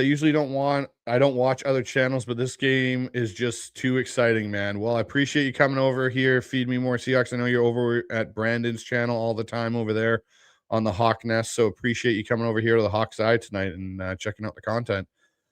John McGrath, moderator of the chat. Again, congratulations, John, on becoming a moderator of the Hawks Eye chat with Amy Holmes and Ian Victor there. Well earned, my friend. Just need one more win for them to get to 13-4. Island Bryce, almost there. Yeah, we're almost there, John. Almost there. We'll get there, hopefully, within the next week. We got CK Seahawk. I was thinking of you when Kubiak was wetting the bed with his play calls. He listened for most of the second half, in my opinion. Yeah, I was very frustrated in the chat that I was in yesterday. That is for sure. Luckily, everyone in that chat has not told me to shut the F up yet. So I appreciate that very much. We've got I'd rather be flying an X-Wing. You were in your feels about Kubiak during the game. Have things changed after a rewatch? Well, I think you heard me rant about it a little bit. Again, I don't want Kubiak gone. That's not what I'm looking for. And Mookie, I think you brought up too. Like we've talked about this off air that we can't keep going through offensive coordinators. Like I think the big thing for Kubiak is his own self-evaluation this year in the offseason, sitting with his staff and going, okay, look, we brought our scheme. We either need to get different players to fit our scheme a bit better so it works better, or we need to make tweaks for our scheme to fit the players we currently have better. And one thing I'll say, Mookie, and this is something I've been thinking about the more I've been watching this, Anthony Bradford is playing better and better. Like he's now on, in my opinion, like a 5-game stretch right now playing good football. Like both in the pass and in the run game. Yes, he has moments of lapses. Okay, that's fine. But he is playing good football. Jalen Sundell, I think, had an okay game, but that one rep where Puna Ford took him about 10 yards back into the backfield was pretty eye-opening. And I wonder if Seattle were to get an upgrade at the center position, does that make a bigger difference in the long run than an upgrade at the right guard position? Yeah, that could mean something because we know the big thing with that scheme is a really good center. What's actually surprised me is Lucas has not been at his sharpest really throughout this season. He's not been terrible, but there are times where he's seemingly like a step slow. And it is affecting some of these plays. So, like, Abe has had a fine season, but not as well as I hoped, given that this was a healthy offseason for him. I think for him, I think part of it, too, is learning this offense. Again, I think some of it's them all learning how this pass blocking scheme works in a lot of ways. And you got to wonder if his elbow, too, is not playing a factor because he's wearing a brace sometimes and he's not wearing it other times. So it'll be interesting. We've got M.I. Miles in Myra here. Miles, I think. Yep. Myra Miles, I think. Well, let's go with Miles in here. I'm going to go with Miles. Nothing more tiresome than people who say Darnold panics or gets rattled in big moments. No, he just occasionally makes mistakes by trying too hard to make a play or simply misreads a play. I think that's a fair analysis of it. That's that Favre side to him. And Matt Hasselbeck had that too. I just want to remind everybody, like Matt did the same thing. Yeah, I think we have to acknowledge that no, Darnold is not Mahomes at his best or Josh Allen or Lamar. But if that is your aspiration, then 25 teams should basically be looking for a new quarterback every year. Yep. Doesn't that get boring as hell to talk about? The fact that we got a team that is so good that Darnold is be a pretty good quarterback who can play at a high level at his best, that's what you want. We got Flight in here goes, Kubiak needs to let Darnold cook. Well, he kind of does sporadically. He lets the sous chef take over from time to time in the kitchen. Yeah, but he needs to stop burning the straight drop back passing part of the recipe. I still think that's the best analogy I've come up for to explain this whole thing. We might need a new OC from Flight. I don't think we're there yet, Flight. I think this can still be a functioning good offense going forward, and I think Kubiak can still elevate. It's just on whether or not he's going to do enough self-evaluation to do such a thing. We got Holy Hand Grenade in here. Love to see you in the chat. 3 things I want to fix in the offseason. Center, right guard, and work on cleaning up turnovers because that will kill us in the playoffs. I will say you're probably going to get 2 of those, not all 3. I would appreciate the turnover stuff because, if they're not careful, that will be a case of play oofs instead of playoffs. I've never seen a team other than the running backs, everybody fumbles on this team. Whether it's Smith and Jigba's fumbled a few times and he lost one. Darnold has fumbled a bunch this year And then you've got Arroyo's lost a fumble. Now Kupp has lost a fumble for the first time in 3 years. The ball security on this team is so bad, and it is so puzzling to me how that's happening on a 12-3 team. But hey, they're winning. Center and right guard, maybe you'll deal with that next year. I want to shout out, since we're talking about the offensive line, I want to shout out Josh Jones. Other than maybe 1 or 2 reps, he did not look that much worse than Charles Cross. That is exactly what we want from a swing tackle. This is a big upgrade over the Stone Forsythe, George Fant, Jake Curran stuff. He was so crucial on that 2-point conversion and taking on that Jared Verse bull rush and not losing that. Like, here's an interesting conversation, Mookie. What if Josh Jones gets thrown into the right guard competition next year? Yeah, but I feel like he's more comfortable at tackle. So I agree with you, but I'm just saying, if you try and get 5 on the field that are good, what if he comes into camp and they view him as, hey, we need to get him on like they did with Sundell? What if Josh Jones is one of those guys where you start having that question? But I agree. I think he looks really good. And you know, Rob Staten brought up a point. Because we don't know how long Cross is going to be out. He might be out the rest of this, regular season and come back for playoffs. If he does really well, they're going to extend him. I hope Josh Jones gets extended so we have that solidified. But it also makes Cross's extension a little bit more of an interesting contract to discuss next year if Josh Jones is playing just as well as Charles Cross. Yeah, definitely. I think Cross will get extended, but if Josh Jones plays like this he's on a 2-year deal, isn't he? No, he's on a 1 year. No, he's on a 1 year. Grant was on a 2-year deal and we cut him. So last year, so it was 1 year deal. I think he should be kept because I don't know how they view Mason Richmond as a backup tackle. So I don't really want to go there again. You always want to have somebody who can at least play competently in a pinch, and Josh Jones did exactly that yesterday. John McGrath back in here. Wish they would have blitzed more. Stafford had all day to throw for the first 3 quarters of that game. They got caught blitzing a bit, I thought, in this game too, where Stafford killed them with it when they did do it. If anything, I wanted them to blitz less because they blitzed so much in the first 3 quarters, like 40-something% rate, and they weren't getting pressure. Maybe they should have varied up the types of blitzes because I don't think they did many blindside blitzes. When they did blitz in the fourth quarter, they were getting better pressure. And Stafford under pressure, something like 5 of 16. So when they were getting to him, he wasn't getting sacked, but they were affecting him just like they did in the first game. But damn, he's so hard to sack. He really is. To me, he's like watching Dan Marino at points where Dan was so hard to sack. It's so similar in a lot of ways. We got Brandon from the Hawks Nest, Mr. Brandon Kane, joining the channel tonight, which is great. Appreciate the $20 donation, my friend. Way to pay it back after last night. But what a game, boys. You're hearing all of the sour grapes from those Rams fans. They're now complaining about the referee gyrations. Oh, gosh. Yeah, no, I know. The Rams fans, Brandon, are going to complain all they want about this. And, one thing I'll throw back is it's funny how McVay came out and said he doesn't understand the rule. He's been around football his whole life. But did he understand what pass interference was back in, what was that year when they – 2018. I'm trying to think now. 2018, when his corner ran through a receiver before the ball was even basically out of the quarterback's hand almost. And somehow that helped them get to a Super Bowl. I'm just saying, if you've been around football that long, that's a penalty. You should know what a backward pass is too, or a lateral for that matter.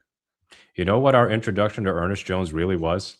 When he blatantly interfered DJ Dallas in the 2021 game when they had to move right on Tuesday. That was Ernest, and they didn't flag it, and Seattle lost the game. So yes, I'm not going to lose any sleep over the Rams fans crying over the officiating because they're the least penalized team in the league.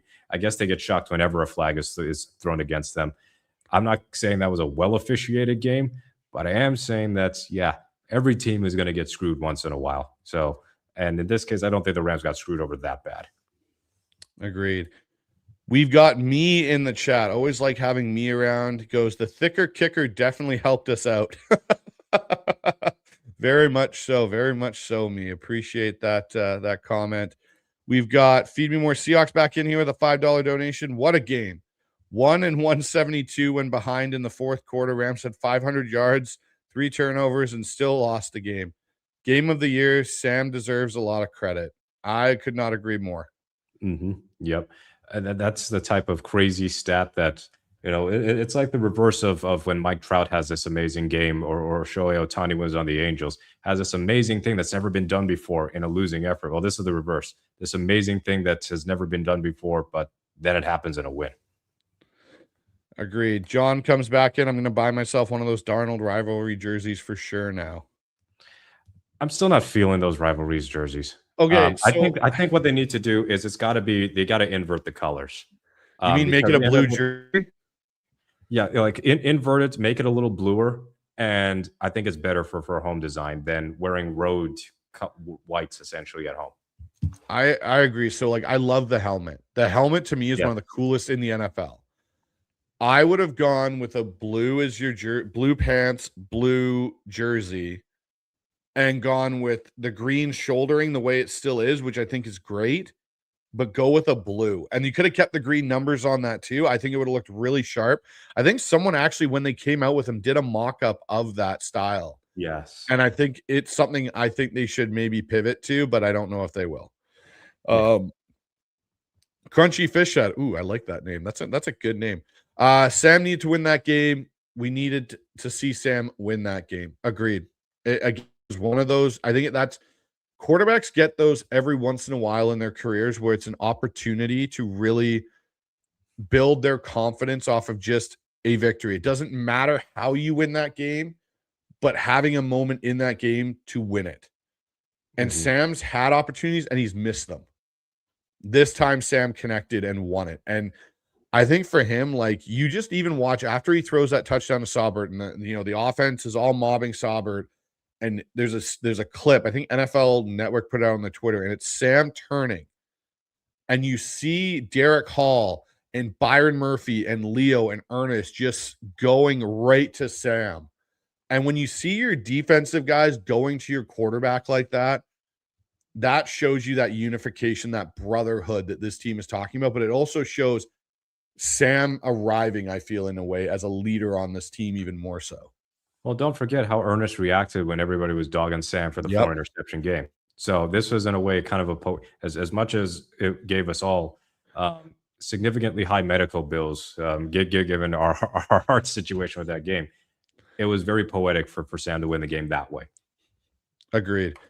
Amy Holmes, our head moderator in the Hawks Eye chat, goes, move the pocket, roll Sam out, lots of options. They were very vanilla in the first half. I could not agree more, Amy. Agree, but also vanilla is delicious. That was more like. Well, hold on. Are we just talking basic? Are we talking French vanilla? Because there are two different vanillas here, Mookie. Yeah, French vanilla's got that creamier kind of. So yeah, I would say they were very stale the first half. Yeah, it was like almost like when you have ice cream that's been in the freezer too long and it's got the freezer burn on the top part of it. That's what the first half was like. And Amy comes back in. Rams fans in the chat have always said they were most afraid of K9. Yep, I agree. Yeah, Rams fans was apparently afraid of K9 too. That's why he randomly had him out of the game for so long. Oh, man. Okay, so I got a question for you. Have you ever noticed how, like, all the other coaches, when the Seahawks are in their retro jerseys, they're all in the retro royal blue. And they're in their gear last night for Rivalry. And then there's Klint Kubiak in the same damn blue hoodie and blue hat that's just the normal generic Seahawks blue hoodie. I'm like, you could have a little style, man. Like, I get you're trying to stand out so your quarterback can find you, but you got a radio to communicate anyways. Yeah. And speaking of that, actually, I wanted to ask you this, Mookie. I don't know if you've noticed it. Do you notice how Kubiak is never around Sam on the sideline or on the bench? It's always Andrew Janocko. Might be a little hint there, especially since from what we saw over at camp. So it's just it's so odd because it's nothing frosty. It's just more like the relationship. Janocko's was considered kind of a respected quarterbacks coach, and also Kubiak and Janocko, of course, have got ties together. But Janocko, if Kubiak leaves for any reason, Janocko to me could actually be more of the possible OC than Pete's. I agree, because the one thing I found really interesting was, like, I understand that relationship a little bit more if Kubiak was in the booth, because he literally cannot be with his quarterback on the sideline. So, like, you look at last year, was Charles London talking to Gino a lot of the time because Grubb was in the booth. Then when you look to this and you have your OC on the sideline, you'd think, as at least for me in my own perspective, like when I'm calling plays and on the sideline, I like to go and talk to my quarterback after the drive. You look at Mike Holmgren used to do that. You look at Kevin O'Connell and McVay. They all do it. They all go and talk with their Q. It's very rarely I see Klint Kubiak going and talking to Sam. It's always usually Janoko with the call sheet. Mm-hmm. And it just seems like an odd thing. I'm not saying there's anything wrong with it. It just seems odd to me is all.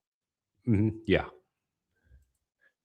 John McGrath back in here goes, an actual good game by Bradford for the most part. Thought I was dreaming. He's had about 4 or 5 of them now, John. So let's give the guy a little bit of leeway there. But he actually, I thought, played really well yesterday, Bradford.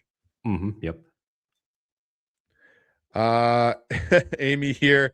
I'm certain Bryce would love to sit down with Klint Kubiak and find out what he's thinking. Sure.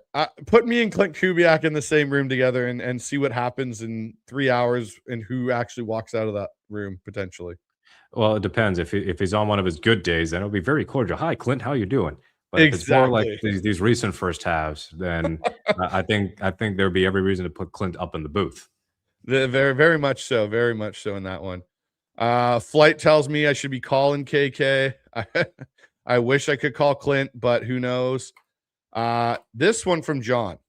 Now I'm really, really wanting to go get Maurice or Lindenbaum to lock down the center position, and we're set. I agree. One of those two, like I think Cesar Ruiz would be an upgrade over Sundell or Olu. Do you think differently, Mookie? Yes, and I also think Linderbaum is going to stay in Baltimore. So it really is just Ruiz. If he doesn't stay in Baltimore, then you know what I'm going to say next. But yeah, exactly. You push all your chips into the table and go get Tyler Lindenbaum out of Baltimore there. I agree with you, sir. What else we got? We got rather be flying an X-Wing. Hot take. I think center is going to be a higher offseason priority than guard. I am getting that way too, X-Wing. That is something, and a group of individuals I will actually be potentially checking out at the Senior Bowl is going to be the center group to see if there's anybody in there that's of interest at all. Mm-hmm. Yep. And by guard, you mean right guard, because left guard's pretty much set. So yeah, center. Yeah. Boy, the search for the post Unger center of the future continues, because I know Justin Britt was a center for a bit through 2.5 seasons basically, but we're looking for somebody who can be our Robbie Tobeck essentially, more or if not Unger because he got hurt a lot, then our Robbie Tobeck. I have one other name to throw in that category: Kevin Mawai. Yes, Seahawks legend. Unfortunately for other teams. Yeah, no kidding, right? Oh my gosh. They had him and Sam Adams on the same squad briefly, I think. Oh, man. Just back then at that era, like you think you had Kevin Mawai here and you let him walk out the door. Islam comes in late, but the greatest regular season win I've ever seen. I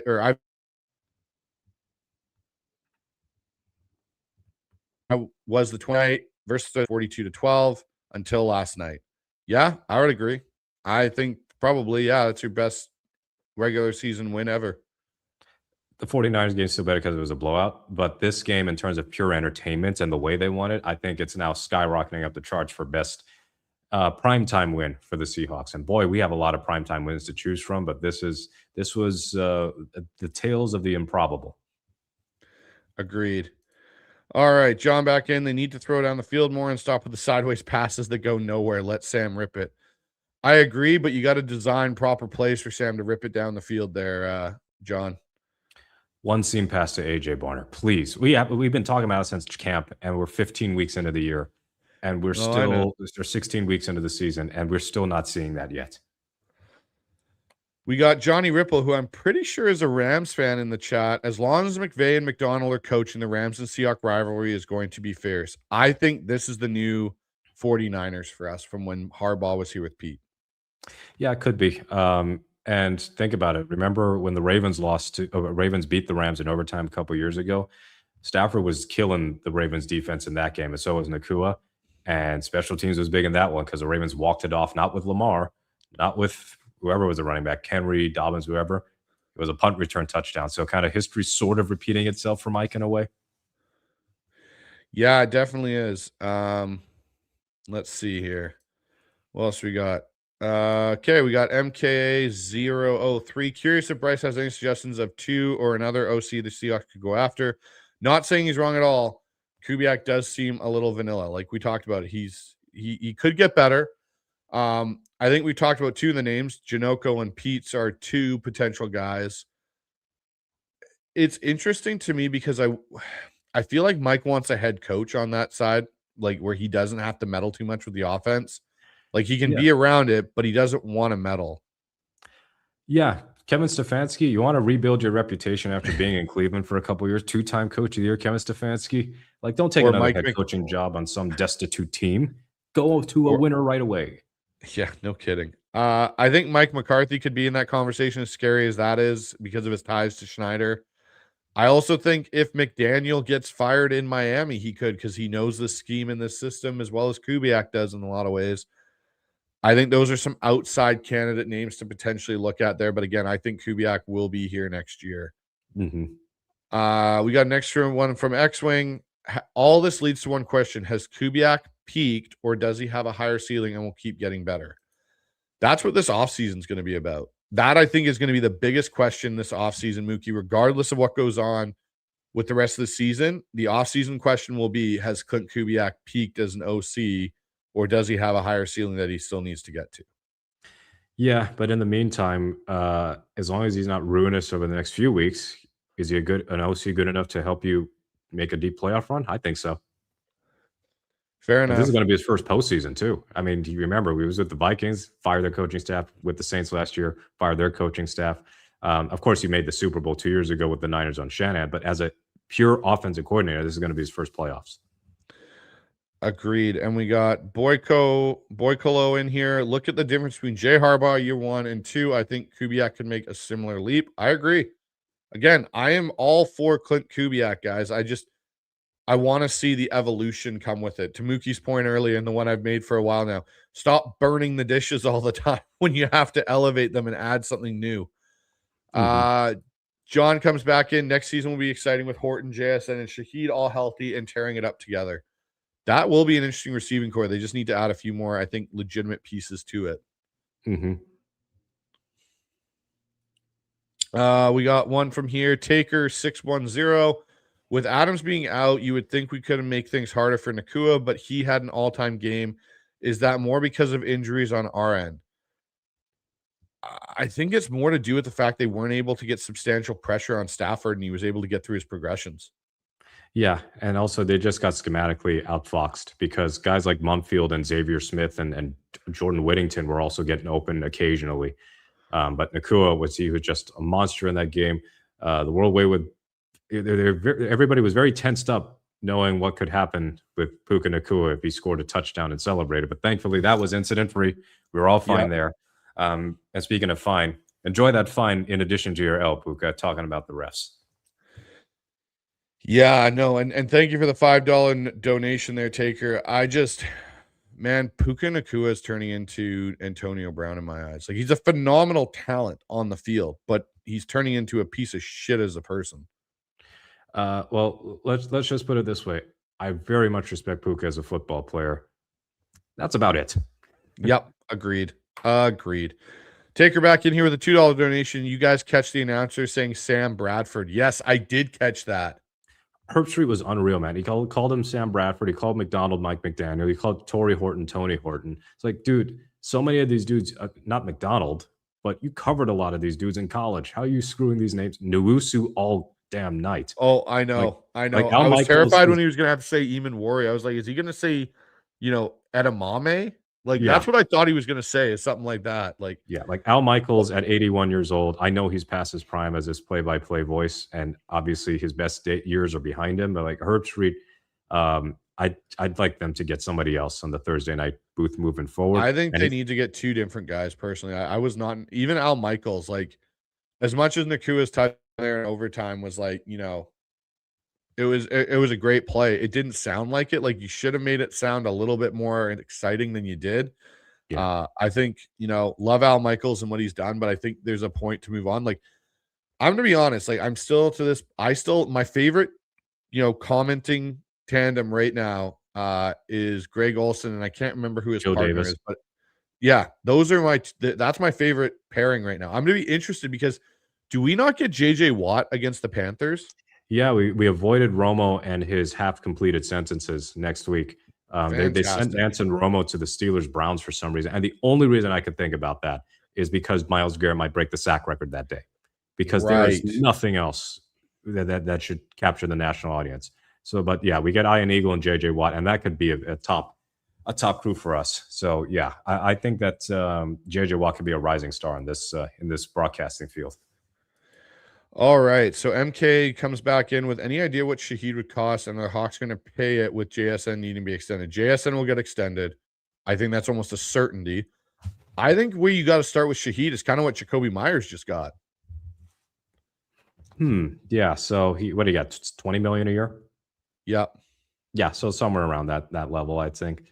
Certainly more than Cup, because Cup's on the downswing, but something like 20 something million a year. It's to me the most realistic thing for Shaheed, because he was on his way to a career year in New Orleans before getting traded here. And in 2 touches, one on offense, one on special teams, he justified exactly why the Seahawks were high on him. Like, without even catching a pass. That's how valuable Shaheed was last night. Me comes back in. Puka is an idiot, but comparing him to Antonio is crazy. Me, when I say that, what I'm saying is he's on a similar trajectory. I should have been more specific on that. There's things that he is doing that are very similar to what Antonio Brown got kind of into with the social media. I know Antonio Brown's gone nuts in the now post NFL life for himself, but during his time in the NFL after, I think it was the perfect hit in that playoff game that really kind of started to turn the wheels there for Brown. But like Nakua's just got to be smarter with what he's doing when you're involving with social media and the things you're saying, like saying that NFL refs just want to be on camera because, they want to say that they got to, they made a call to get on camera. Like, you can't be saying that stuff, especially when it's going to go viral if you're with a dude that streams. Like, it was not smart. But I think there's a chance that if he doesn't correct it, we could be talking about a guy that's as talented. Like, Antonio Brown was one of the most talented receivers in the NFL during his era. Yep. But Puka is not Puka without McVay.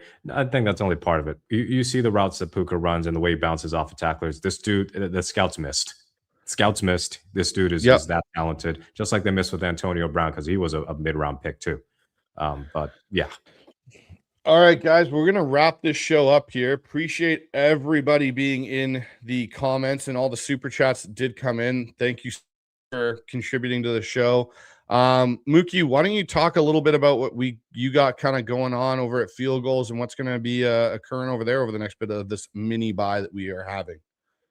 Well, part 2 of Enemy Reaction, which is a game thread and kind of a opposite viewpoint of how the Rams game went. So you get to see a lot of meltdowns from Rams fans after our meltdowns ourselves when it was 30-14. So you'll see part 2 on Saturday. Part 1 came out on Friday. We already had some op-eds today and yesterday. Well, yeah, last night and into today. I'm sure Michael Thompson will do his 4-down territory in a couple of days. He's also doing some college football playoff draft prospects to watch. And I have to eat crow on Alabama because I texted you saying, looks like Grubb and DeBoer might need to find a new line of work. And then 17-0 down against Oklahoma. They win 34-24. So Bama still sticks around.